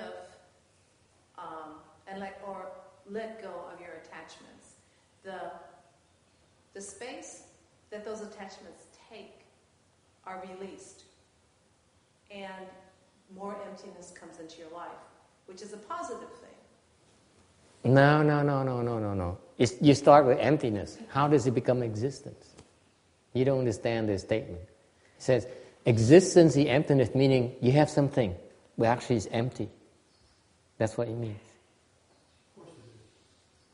Okay? So I explain it for you in a way that you can understand it, even though you have it here, but you prepare to give it away. That's emptiness. You have it, but actually you're not attached to it. Okay? Now, the other side is, now you have nothing. It's thin air. And then it's existence. How do you explain that? Yes? Because everything is given away. So whatever that out there is all shared together. So it becomes... Close. Yes. Anyone else? Do you have any wisdom from Texas? There's so many ways to describe emptiness. You see, he's going like this. You can expect big things from him. Emptiness is so complex, you just wouldn't think it, but there's so many ways to look at it.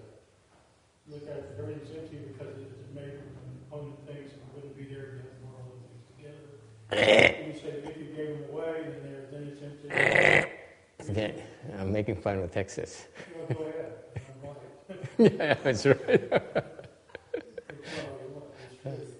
It's true, yes. He's still talking to me, that's why I'm testing him. He's not really upset until he stops talking to me. See, he only says, I'm upset at you. Do people real upset? Right? They kill you first. Right, Janice? I'm not talking to you. Do evil.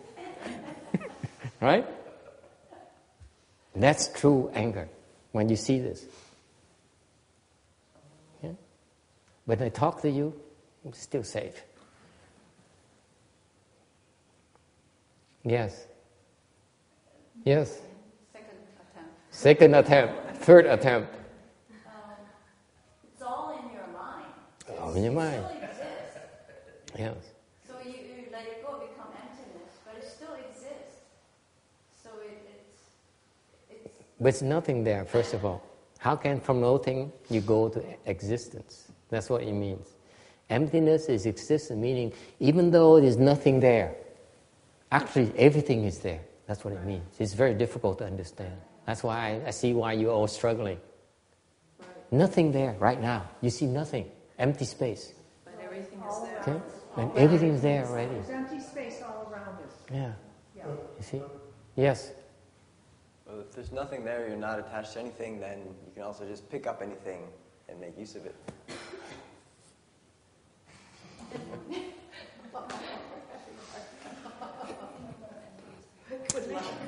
Nice try. No cigars. Keep on going. Keep going, Nancy. Don't quit. Yeah. Thank you, thank you. Thank you, thank you. At least someone appreciates me. So appreciates what I do, how difficult it is. You see, I don't see how you fail to observe, to understand how difficult it is to try to teach someone. after for all these years, and never mind. Here's what it means. No one can understand this. Không ai hiểu được đâu. Không là hữu nghĩa là sao? This is very profound. Originally, there's nothing. And because of your thinking, that everything appears inside nothing. You understand that? That's what it means. Originally, emptiness. Nothing there. All of a sudden, because of your false thinking, because of your thinking, okay, everything appears. Inside of nothing. Inside the emptiness. Got it. That's what it means in Buddhism. I don't expect you to understand this. It takes a long time from zero for things to begin to appear. Just the same as I give you an example. I give you this example. If you could give you an analogy to help you understand a little bit better. You can leave to Texas if your time is up. I'll give you an example. You are poor. Okay? And one day you said, I will become a millionaire. I want to become a millionaire. You have zero right now. Okay? You decide, I want a million. You remember? You have zero. No money. Okay? All of a sudden, this one thought, I want to become a millionaire. Guess what you do? You spend your life, 20 years your life, working until you become a millionaire. And in 20 years, the $1 million appears here. So from zero, in time, you get your millions. Can you see what I'm talking about? That emptiness is existent because you have nothing and yet you have this thought. And then you spend your lifetime pursuing it until you get it. That's existence. Can you see that? That's Buddhism. That's Mahayana. You only see right now. You don't fail to see that whatever this millionaire has started 20 years ago. He dreamt about it. And then he finally got it. That's existence. From nothing. Nothing here. 20 years ago, nothing.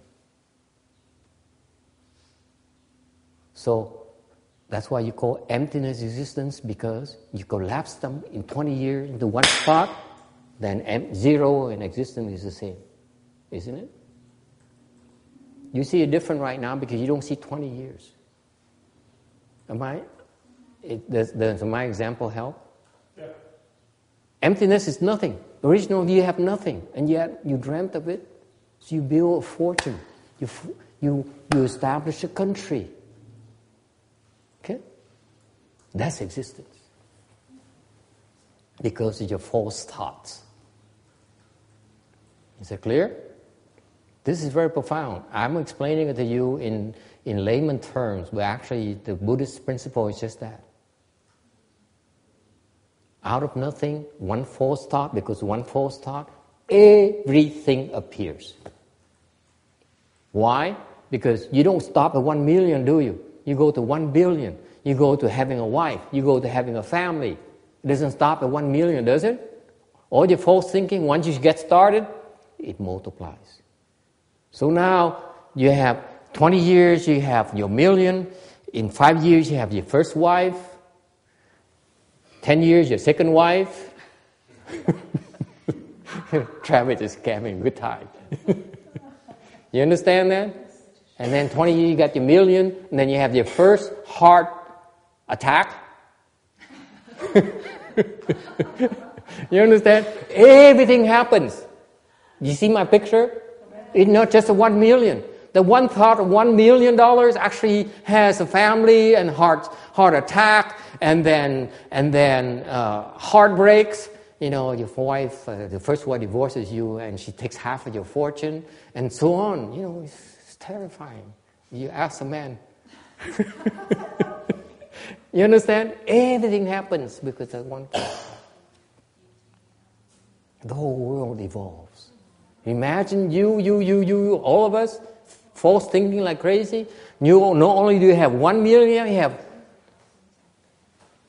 20 million millionaires. That's how complicated the existence is. Okay? So the point here, from emptiness to existence, is that beginning, I want to stress to you, is from this concept, is very important. Buddhism, by the way, that few people understand. I want you to understand that, because most people, most Dharma masters stay away from this. They don't understand it, okay? Because if they talk about it, you ask questions, I don't know how to explain it to you. So they stay away from this. But the point here is that originally there's nothing. It's called emptiness. And because of one false thought that generates many more false thoughts. Because remember, do you stop at one false thought? Never. So the false thought about millionaire is accompanied by a thought of having a McDonald's quarter pounder for lunch in 20 years. And then, you see what I mean? So one thought after another, that's how you create the world. You go about creating your world, our world. Isn't that fascinating? Yeah. That's even more interesting. And why? Why is that there's no traces of the human on this when it first appeared in the earth? Who cares? The bigger picture is how can we go from emptiness to all this mess? How can we extricate ourselves from this mess that we created from ourselves? Does it make sense? That's a big picture. Who gives a hoot about, why I don't have any proof? You can spend your lifetime pursuing the proof of those things, or you can spend your lifetime extricating yourself from this mess. What is your choice? Yes? It's so fascinating because... Is it fascinating? Oh, thank you. I thought it would be so boring, emptiness to existence. Well, it's so fascinating because we spend all our lives, when we're little, growing up, having these goals and ambition and all these things we think we're supposed to achieve. And then we finally achieve something, who knows what. And then you almost dead, so they say, okay, I give it away. I promise myself I'll give it away when I die, right? That's wisdom. But then we spend the rest of our lives undoing all those attachments and things we accumulated. And then attach more. Right? You're not as attached to the things you were when you were younger, but you have more attachments now than before. Right, right. And so it's just just trying to undo all of those things that we've accumulated as desires and accomplishments and everything we want. Yeah, because you have no effective way of detaching. That's why you think you're detaching, actually you're getting more attachments. Is that right, Mr. Texas? Yeah.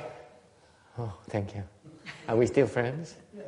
Okay, come back next week. In a few months, you get over the illegal alien stuff. Not likely. Not likely. Not many more lifetime, he declares.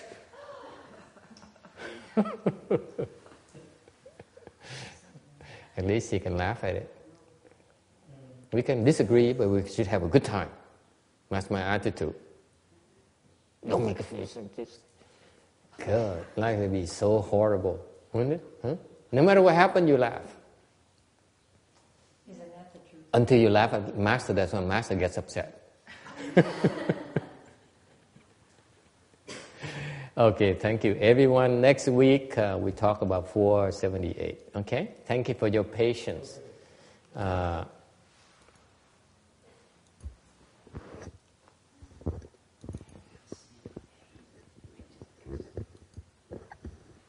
Okay. Let's do the transference and go shopping.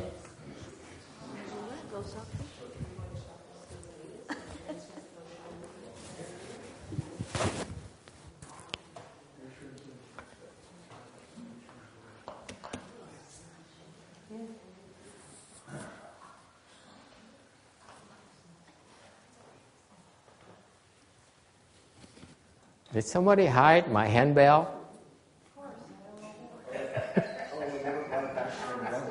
Is this, you trying to send me a message here? Now I'm thinking about this. Yeah, it's funny to you, yeah.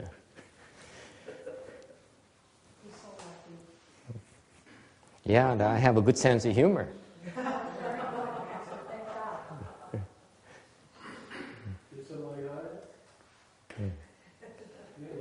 I bought a whole bunch of them, and it's not even one here. Thank you very much.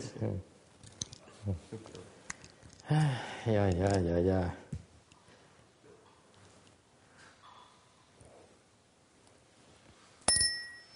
Yeah. Oh, may these merits and virtues adorn the Buddha's Pure Land, repaying the 4 kinds of kindness above. In a threefold path below, may those who see and hear all bring forth a Bodhi mind. Then when this retribution body is done, be all born a land of utmost bliss.